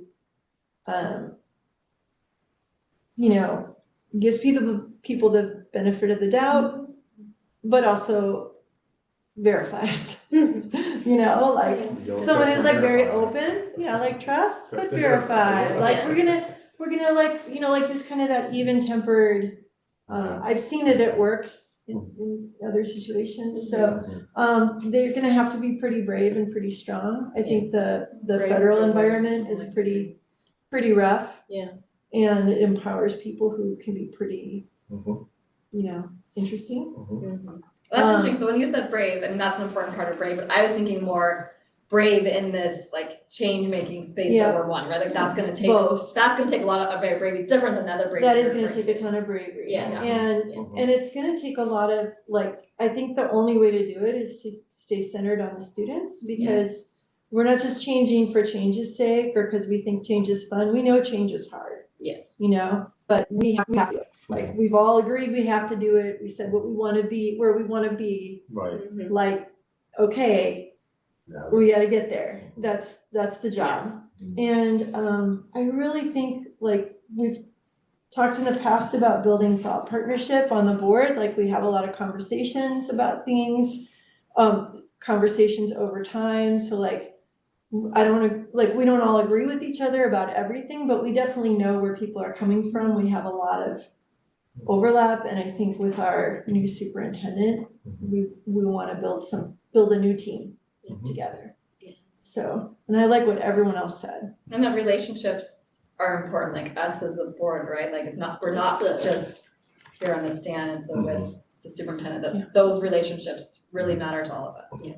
And yeah, and I think that idea of a transformative leader, you know, someone who just wants to make everyone better, like the best versions of themselves, wants to help people get to where they need to be and like move us all forward together.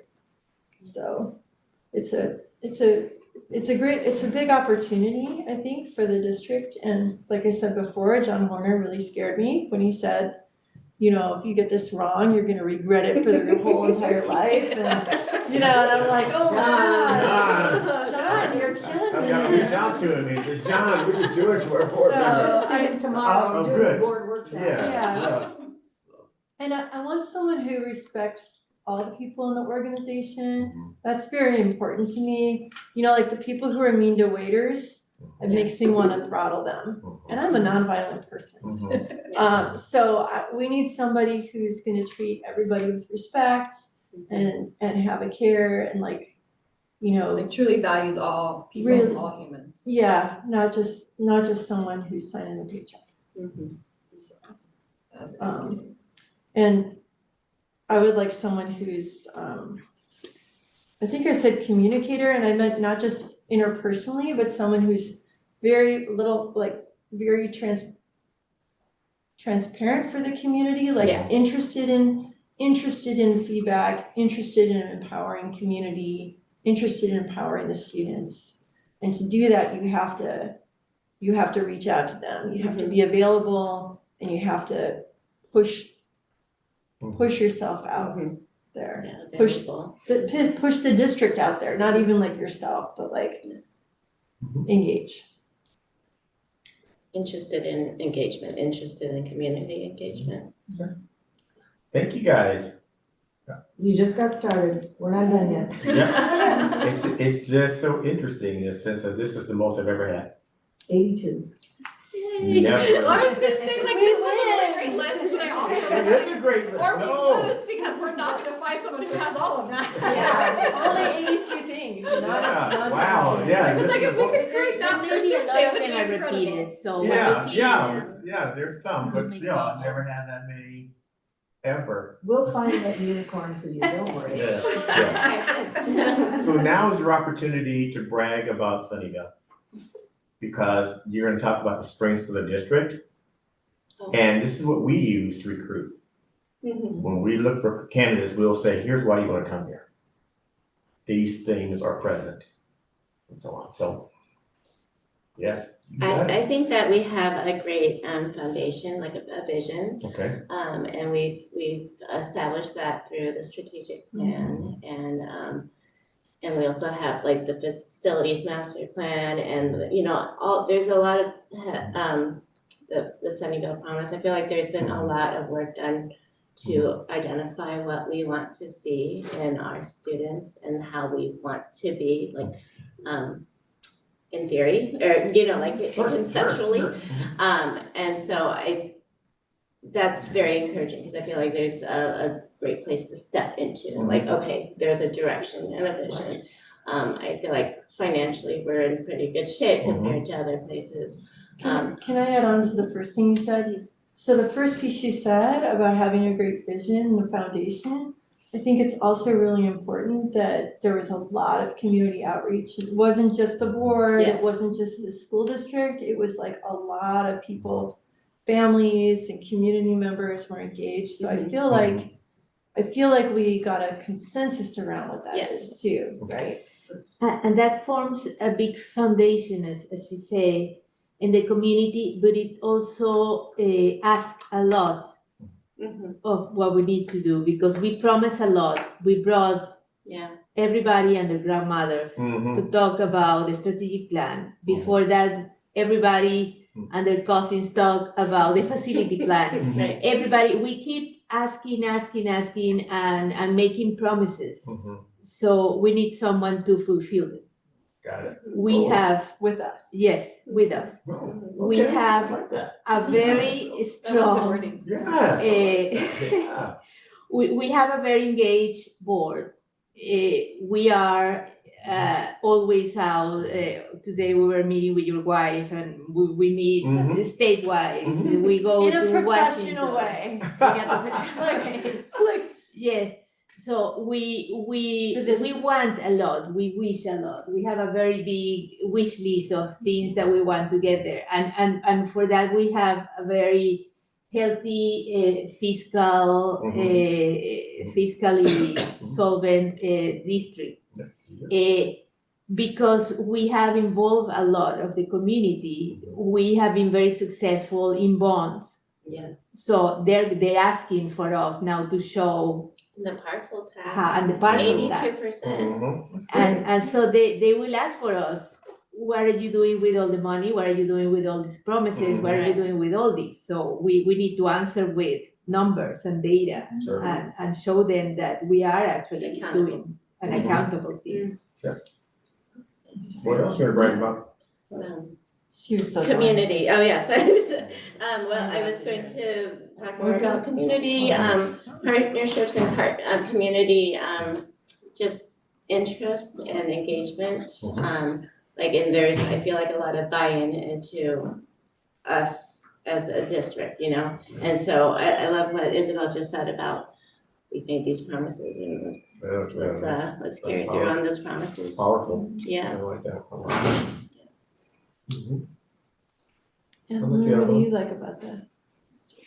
What do you think are our strengths? Well, I think that our strength that we all have is that we all want the best for the kids. That's, I think, our biggest goal, and that's why we're all here, is because we want that, and we want a superintendent that can help keep it that way and help work together to get there and then to stay there, you know, and make it even better.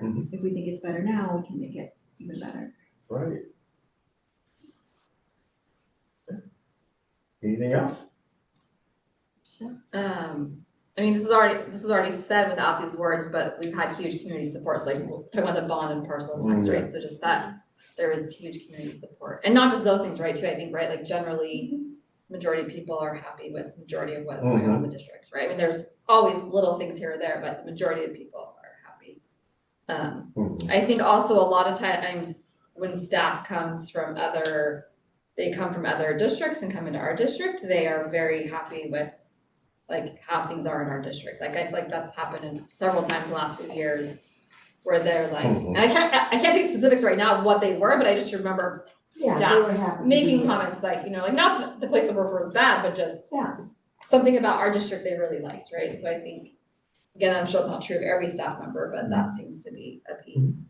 And I think this is kind of what Evelyn said, but maybe just word a little differently. I think, right, us as a board, so a lot of times boards are split, like our board is absolutely aligned on that main goal, right? And I would say like that end goal is equity and doing better for our Hispanic and Latino families. So I would say we are like absolutely aligned on that, this would be going into like not necessarily a strength, right? Like we might not be aligned on like how we get there or the nuance of it or like how detailed we get into things. Like there definitely is some spaces where we rub each other, but at the end of the day, we are totally aligned on that. Like that is a thing that all five of us are behind, you know, and I think that's huge, which is why I think we've been able to get to where we are. And we all are absolutely like, yes, we want a change maker to like make that happen, right? So but there will be, and this is like not, this is like a weakness or a thing we have to work on, like, right? Like I think sometimes because we have different opinions of how to get there, we sometimes get a little splintered, even though we have that main end space. And that's a little bit of like, we're a board who's active and involved, and the superintendent needs to be able to handle us. Put that in capital. Was that, did I articulate that well? Does anyone have an add-on to that? You're right, and to your point, Michelle, oftentimes a strength can also be an area. It's a double-edged sword. Yeah, it goes both ways. So I should have said that ahead of time. Okay. I also think, you know, as a district, I think we have a lot of, you know, teachers who care a lot. I think the teachers, you know, they're highly trained. They express when they're really concerned that like they're concerned about their students' performance. Their last update we had to the for the LCAP, you know, the students they see that their students are struggling, their teachers see their students are struggling, and they are concerned. They're advocating, they're pushing us to get them the resources they need, you know, as a district. So I think I think we have strong teachers who care a lot, and I think that, you know, we have a culture that respects everyone's contribution, you know, like even though I want more detail in our LCAP that for, you know, for certain items so that we can see like where the targeted spending is. I think it's just great that like many job categories are in that LCAP as contributing to every student's success. And I think it's just from the culture of like we're all doing this together, right? So I think that's pretty positive. And then you know, the best thing about our district are the kids. Honestly, I think every time we ask them to like, every time our students are given an opportunity to be super creative, you know, have an adventure, learn an instrument, perform, stretch, kids who are given like second and third and fourth chances, like through our Strive program, right? Like they are, like the kids take it, you know, like we've done some creative things, like for students who are struggling in different ways, to re-engage kids and stuff. So I just think like, I think our students, are our strength, you know? I think that on the student note, also the diversity, right? Like I really love that we have, and again, I mean, there's challenges with it too, but we have a very diverse group of students, right? So like race, culturally, like that's one huge diversity, but then also like privilege and not privilege, right? Like it just, we are diverse in almost every way you can be, right? And while that also brings lots of challenges, it's beautiful though too, right? It's beautiful, this like diversity of, you know, people in all different ways, or whatever. I really like that. And I think we have like, I think in our district, we also bright spots, you know, that are right now like constellation, right? Of like things that we're doing like with family engagement or, you know, innovative teaching idea, you know, methodologies and stuff, or just like there's bright spots all around, like not that like it's all pretty bright, but like there's some things where we just go, God, if we could just amplify that impact that's happening, you know, that would just be fantastic. And so I feel like we have a lot of them. Thank you. And I think my last piece would be like I guess just like the leadership in the district, Right. I think is like some of the best we've had, right? Like it just like, right, I think besides the strategic plan, we also, I think we have a lot of staff who really, I think the teachers, we should have teachers, like leadership staff too, who like really care and they're not just doing things to do things, right? So I just feel like we have all the makings to make the changes, right? It's all there, ready to go, right? I don't know, like. Right person. Yeah. Okay. What are some of the opportunities for growth for the district? There's some really big opportunity gaps Okay. in our schools in terms of like types of learning modalities that schools can't engage in or not based on like how much money they have or the PTAs can raise. And so that results in, I mean, there's already opportunity gaps in those populations. And they are kind of exacerbated, right? When our schools aren't able to see opportunities with that equity lens, right? So that's very broadly speaking, but just the types of activities that you're able to participate in because of where you go to school or because of how much the parent It's group basically has. zip codes. Yeah, it is. We have 3 zip codes and it's like highest income to middle to lower. There actually might be 4 zip codes. I think I think the one thing about the Sunnyvale Promise is that like it's very simple, but like the idea, like we've talked before, like, hey, getting to take an elective or getting, there's like almost like there should be a certain level, like regardless of which middle school you go to or which elementary school you go to, hey, if you're in 3rd grade, like just like right now we have science camp for 5th grade. Yeah. That's really the only universal thing that we really have, right? Like if you're a 5th grader, you're going to science camp and you're going up there and everyone's gonna be in the same cabins and they're gonna be doing everything the same. But other than that, like we only have like, it's not so clear to me that we're really aligned on like a level of instruction or instructional opportunities or enrichment opportunities.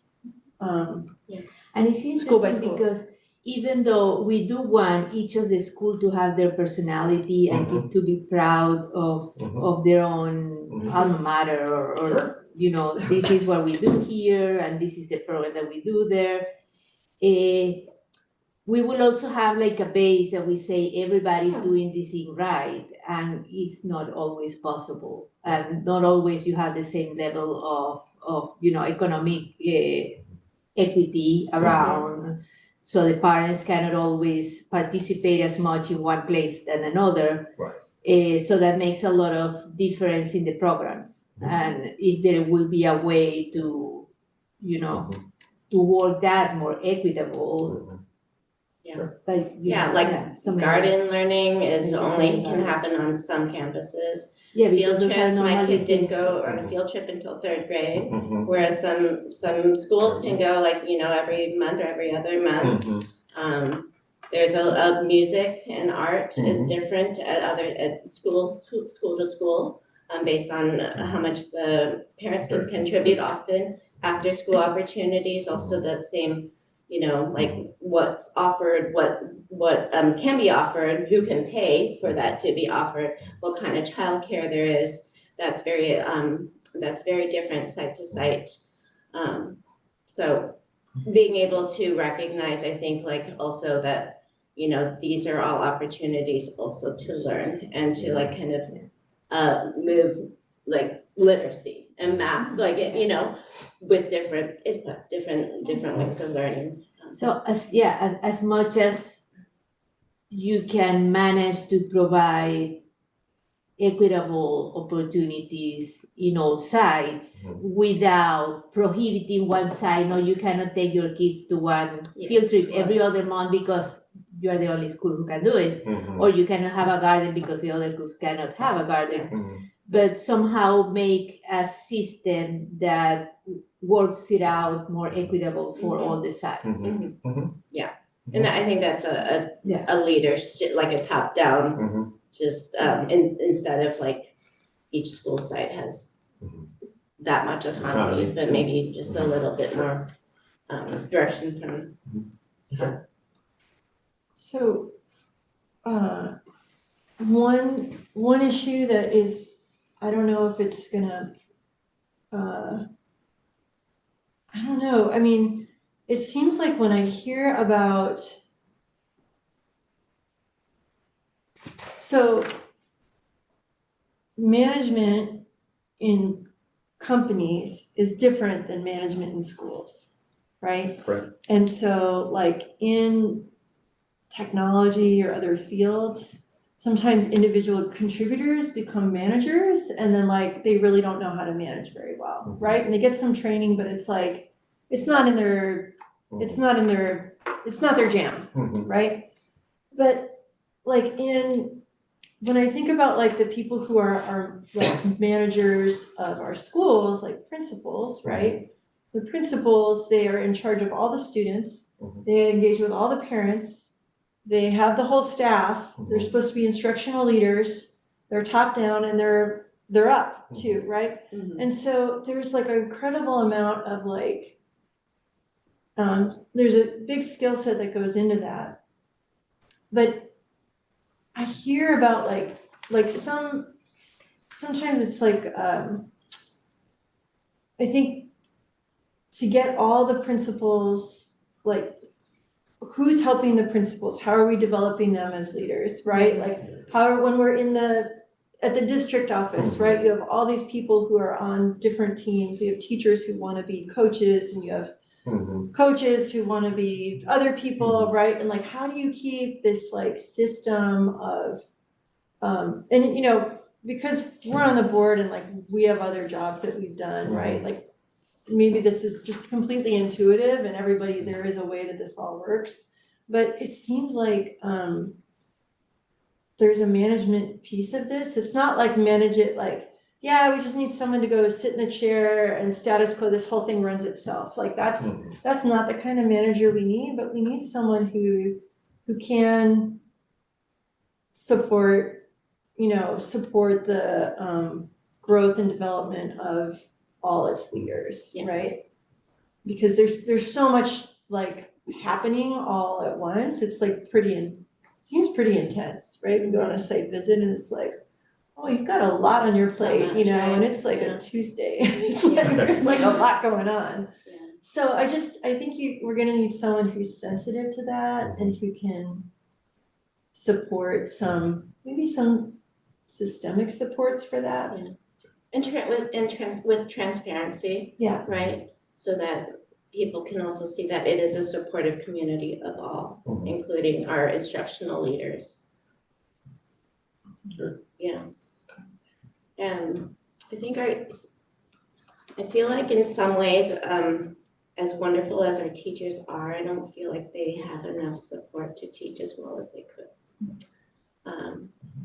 In many different aspects, but like I feel like there might be a distrust sometimes if there's seems to be like a lot of instruction asked of them without necessarily like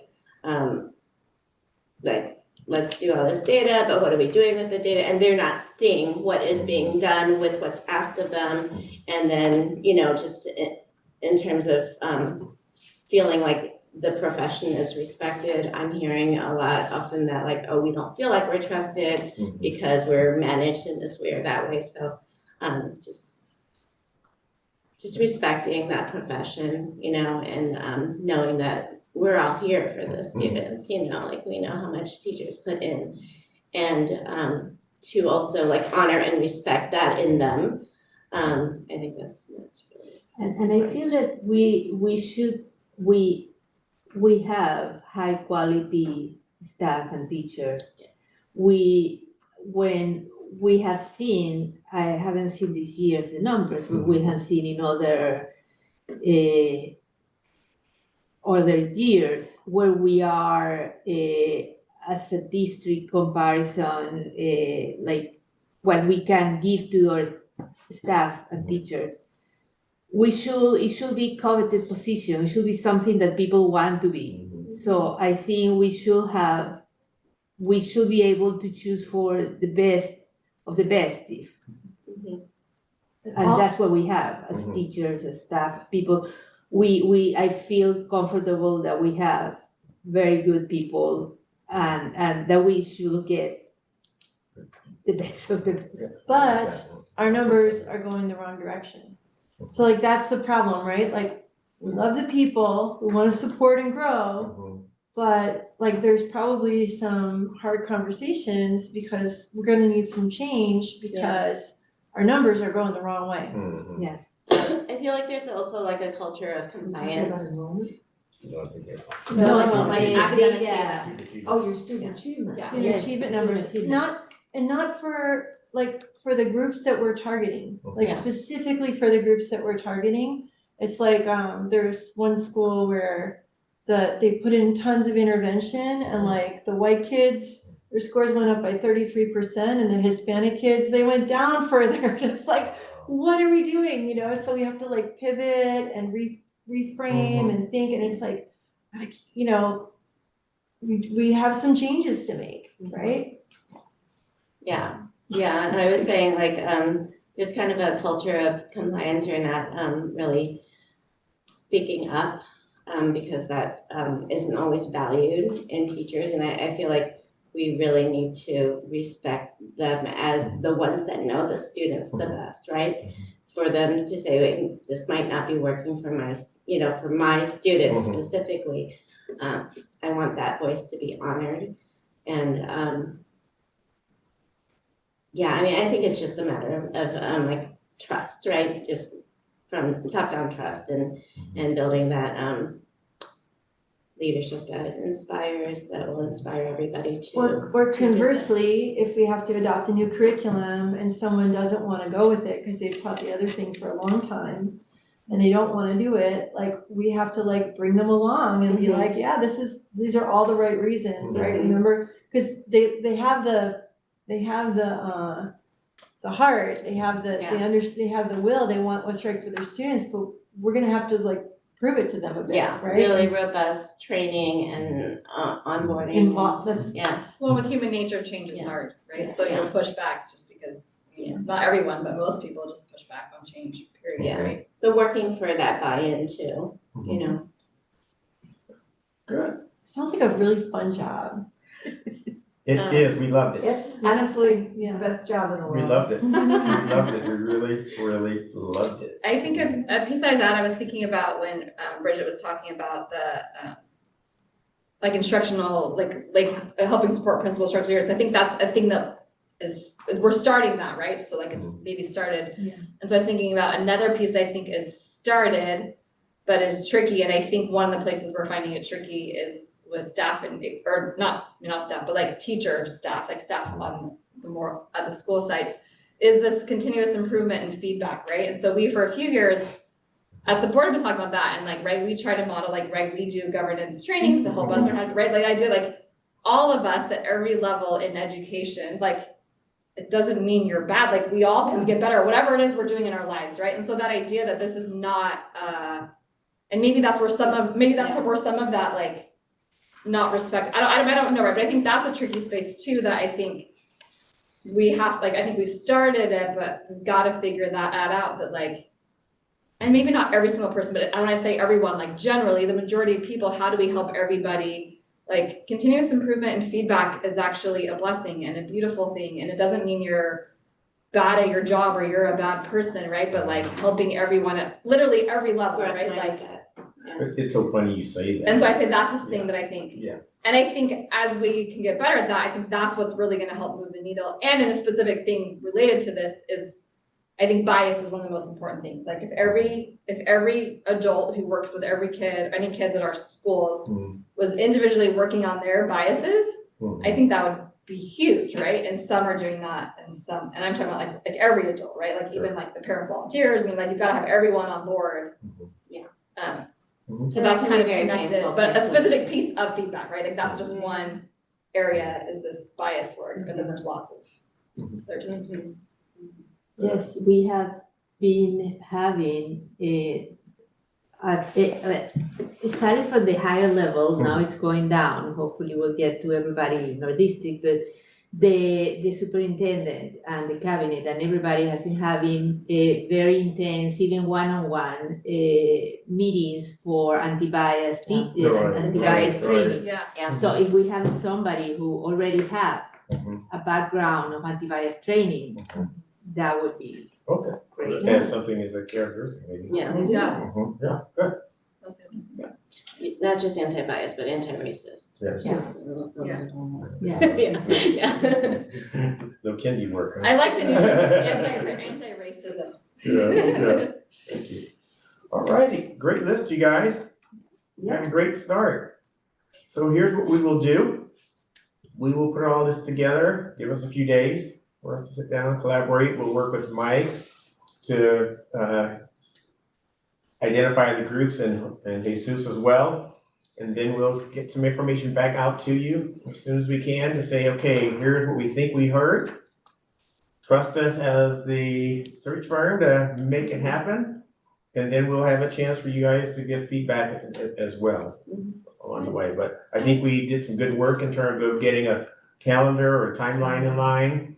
I think we have a good work in terms of how we're gonna communicate with you. We've got groups and we've got the strengths, challenges and characteristics, so. I have a question. I put a question in the board packet. So, you know, with some of the staff or teachers, like there was, when we mentioned to them, like, yeah, you know, tell us what you want from a superintendent, like, there was a question of trust, right? Like of, hey, who's gonna be reading this? It says it's anonymous. Is it really? All that other stuff, like how do we get the word out? What can we as a board or as a district do to like really encourage people, like how important it is that we really want the feedback? I can tell you exactly how to do it, but you guys have to trust the system. And that is, I'm gonna tell you my secret, I don't know if she knows or not, I very rarely give the board the names of the groups who fill out the information. They may be numbers, and some of you may be able to figure out just because of the comments themselves. But if I can tell the people in that group, I will not put you're the teacher's group. I will not put you in the classified group. I will not put that. That seems to really lower the temperature. Because they do ask us that same question. And then, as I said, in some cases, it'll be pretty clear because it's just the statements that they make. Like if it says in my classroom, whatever. Right, you have an idea. But if we can just say, we will give the board the list, which just has groups. There are 47 groups that we interviewed. We took all the information, we looked for trends. The trends we developed and created the executive summary and the position description. That really, but if we give you the list, because our list says teachers, parents, has every one of the groups there. But with some groups, I'll ask that board the same question, say, can I take the names off and you trust enough? So when they ask me that question, I can say, we will not tell the board this is your group. Some of it will be very obvious, but we're not gonna say, because they're gonna get It's not, these are all the comments from the teacher section, these are all the comments. Right. All the comments are together from all the. And if you just live by the executive summary, that has everybody's stuff. So to clarify your question, so rather than on our form, we have obviously group 1, group 2, group 3, were you saying that you would want just? Oh, no, I was asking how you guys do it. So you would have each group separate, you would have, oh, this is group 1's comments, Well, this we is group could, 2's or we could comments. just Give you executive summary. give you everything together. I mean, take all the comments and just instead of splitting them group 1, group 2, group 3, you just get by question. all Just the organize by comments. Yeah. Could it be separated, sorry, real fast, could it be separated in like 2 groups, like staff and non-staff? And then have comments? Yes, and the Would that one, keep the everyone one talking? Cause I think I would kind of want to know the difference. well, the one disaggregation That's you not might hard. be interested in is sometimes the student comments are not quite as. I mean, they're Or they're good. very specific to Yeah, they're something or- good, but, you know, you may just wanna Mhm. know. So it's your preference, it's your, Yeah, what we however told you you, it's your want. search. I like that idea. I like the idea of getting the comments like Disaggregate, Yeah. all together. all together. Yeah. I think it's fine, and I'm okay with breaking it out by student or staff and non-staff. I think that'd be helpful for adults. It's Yeah. fine. I had one more group to put on there, as a thought was, there were some topics that we were reaching out to families who are allies of LGBTQIA kids and families and staff.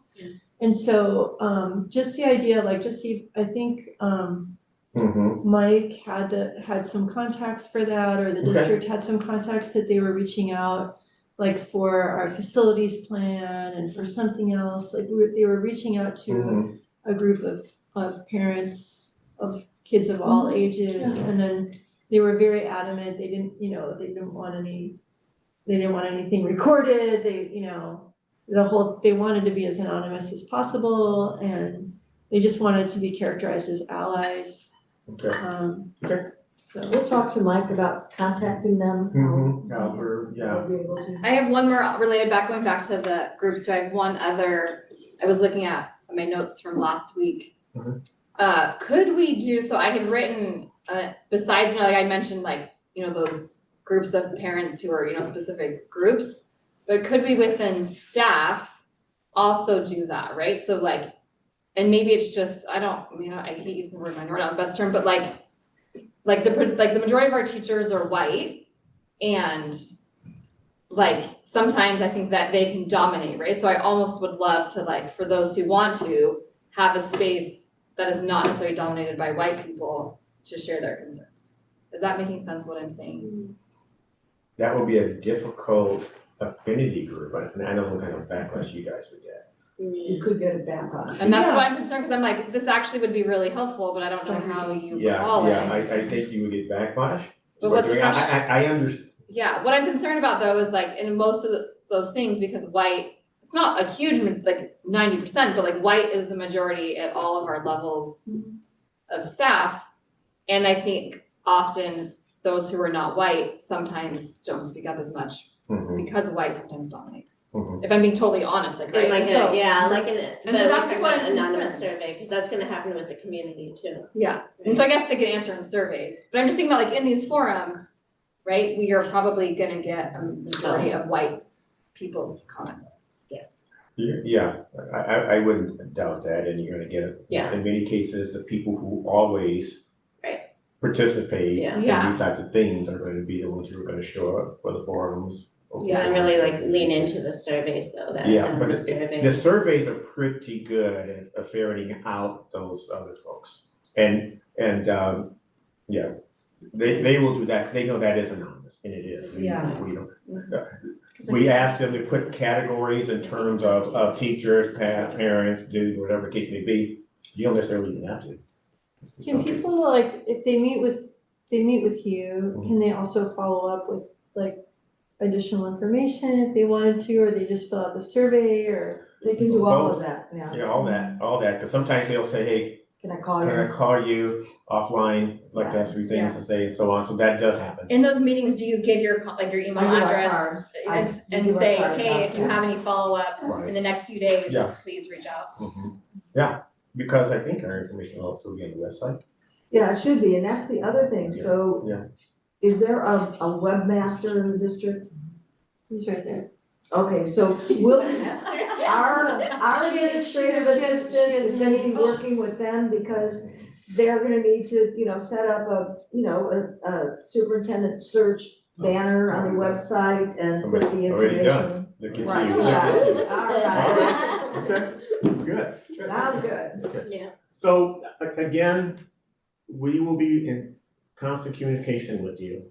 And if we see glitches or if there's something else you guys think of, Yeah. in terms of another group that maybe we need to reach out to, let us know ahead of time, as we're doing groups, and even if we miss a window, we can still say, okay, this is somebody in our community we think you need to talk to. And so we'll make it work. Thank you so much. Okay, then I do have one more, I was looking through all my notes. I do have one more related to like kind of, yeah, area growth or area concerns. So I think another one would be, I think recently, sometimes, the way the board asks questions of staff, I think sometimes staff is feeling, I don't know, but like, not good, I don't really know the right wording, right? But anyway, I think that's just, and I think it's just because we're a more engaged, active board, and so it's just a new space in our district. And wanting to be mindful, right, like you want an active, engaged board, but you don't want staff to feel, I don't really know, and it was in like one of our weekend reports, but like you don't want staff to feel bad, right, like, anyway, so I just think that's another piece. Are they like intimidated? What's the word you would like to use? Ask Mike. Okay. He said something in a weekend report to us. Okay. Yeah, so like I would just ask Mike. Okay. Yeah. Got it. Thank you so very much for your patience. Are we going to closed session now? Yes, we are. Okay, so we need to extend the meeting. Oh, we're going to close. Closed session will take 15 minutes. Okay. So let's. So who made the motion for the agenda? Don't get scared, that normally doesn't happen. It's not every day. This is unusual. This is unusual. So I make a motion to extend the board to say, until 10, just in case, hopefully we don't need until 10. Sure. And who seconded, was it me or the? That was Michelle. Okay, I second. Reminder, we need to vote. Okay. All those in favor? Aye. Chair votes aye, motion passes. We're extended till 10 o'clock, but we're hoping it's 9:45. Oh, no, we'll be out. Yeah. Okay. We need to at least take like a 3 or 4 minute break. Are We we do. staying in here and just closing Come doors? back here and Or are close the we? doors. Yeah. Turn off the Well, I will let them know that we're on closed session and that they can be excused. Thank you. yeah, thank you to the translators, Yeah, thank you so thank you. much. Thank you for everything, everyone. Thank you, Maritza. So we're like on a 3 Thank you, minute Desmond. recess, yeah? Okay, come back in 3 minutes. We'll do as well, shut down the, Stop recording. Zoom.